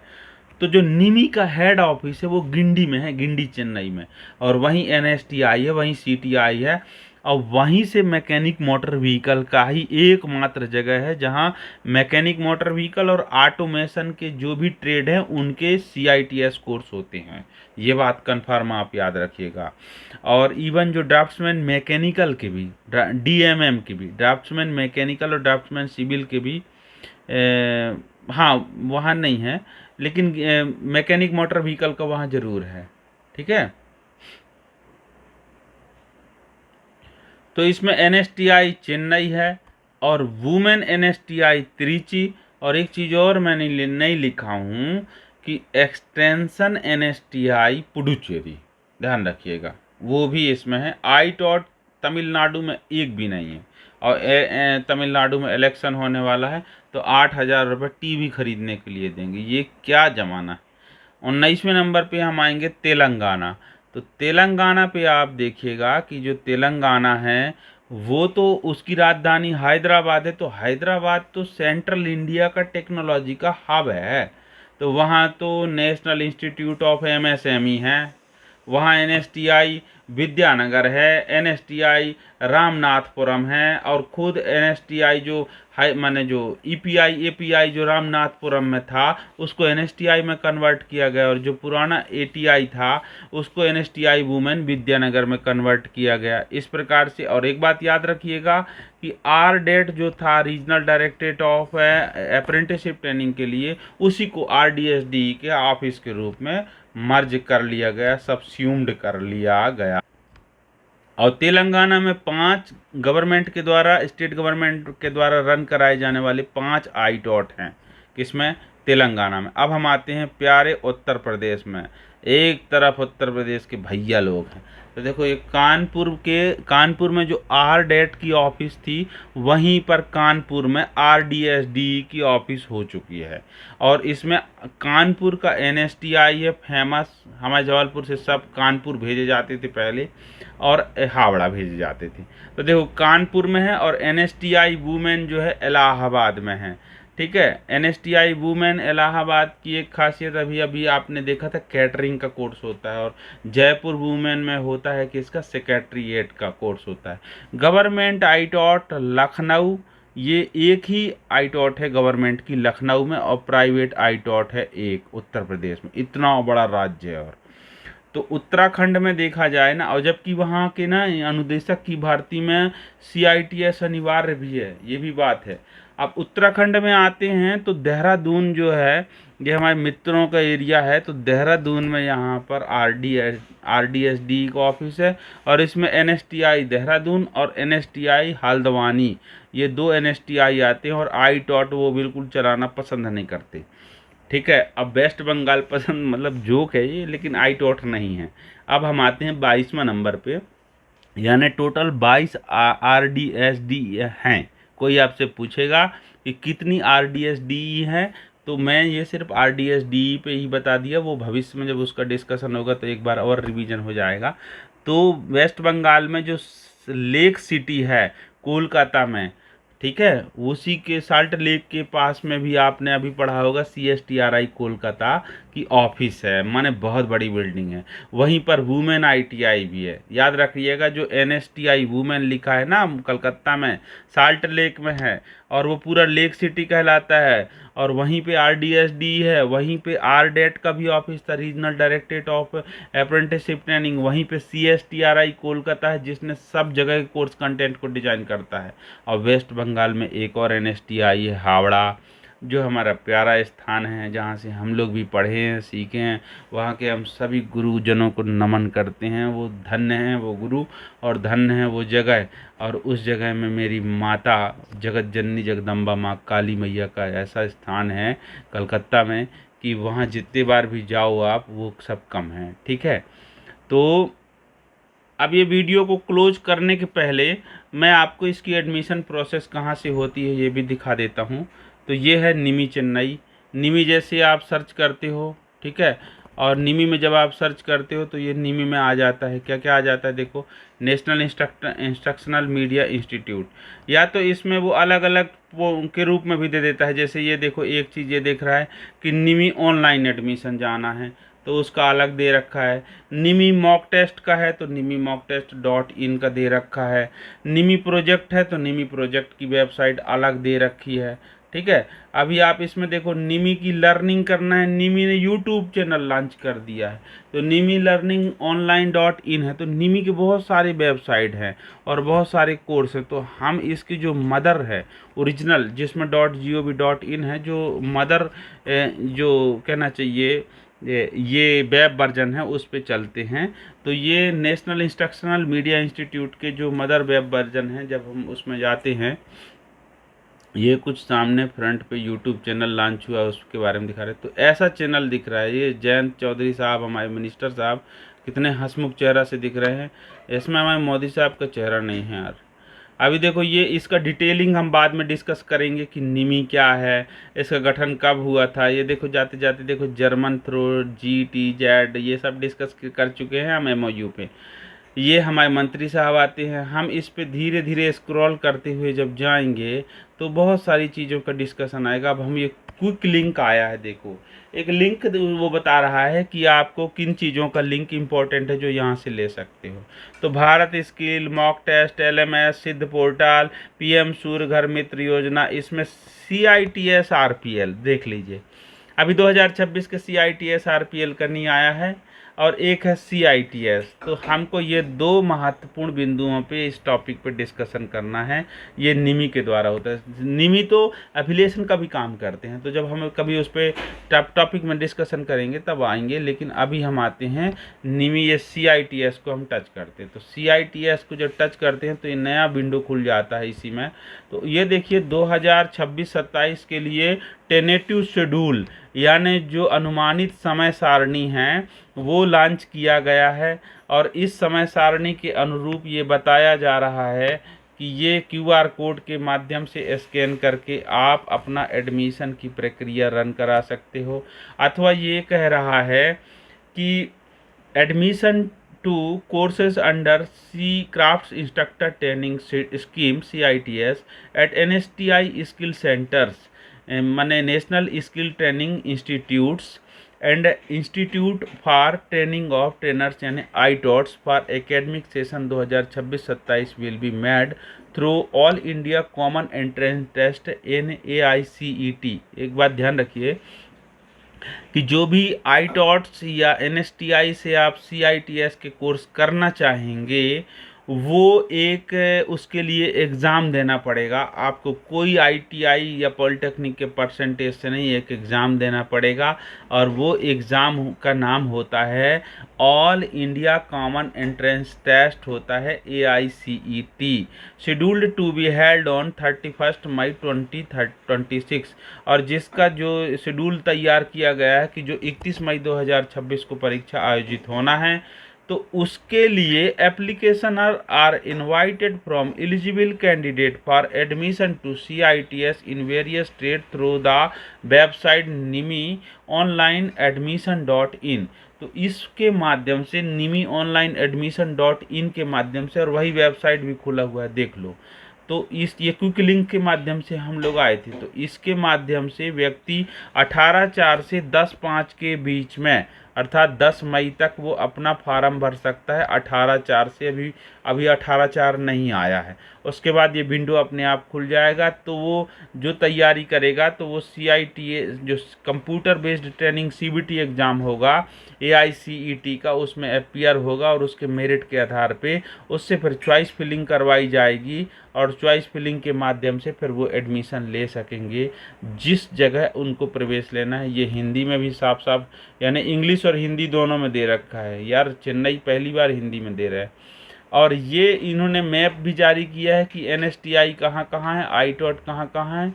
तो ये तो मैं डिस्कशन पे बता दिया हूँ आपको। इसको जितना जूम करोगे तो वो इतना फास्ट इंटरनेट होना चाहिए कि एक बार में आ जाए, इसलिए जितना स्लो अब आ रहा है। जैसे देखो ये मेघालय में, ये इसी को मैं दिखा देता हूँ पहले, ये कहाँ पे लेके जा रहा है। ये तूरा में देख लो, NSTI तूरा हम लोग पढ़े थे, याद करो। तो NSTI तूरा में है। देखो मैंने एक आपको शब्द कहा था ना कि क्या एक आध, तो NSTI है आसाम में नहीं है, ठीक है। यानी गुवाहाटी, यानी जो बीच में नदी है ना ब्रह्मपुत्रा, उसके इस तरफ गुवाहाटी, इस तरफ मेघालय का जो बाउंड्री लग गया तो वहाँ तूरा में है। तो है तो वो है, भौगोलिक दूरी ज़्यादा नहीं है, क्लियर। तो ये आपने देखा अभी किसका, ये देखा है आपने, ये एडमिशन का प्रोसेस देखा किसके लिए, ये फ्रेशर कैंडिडेट के लिए, CITS के लिए।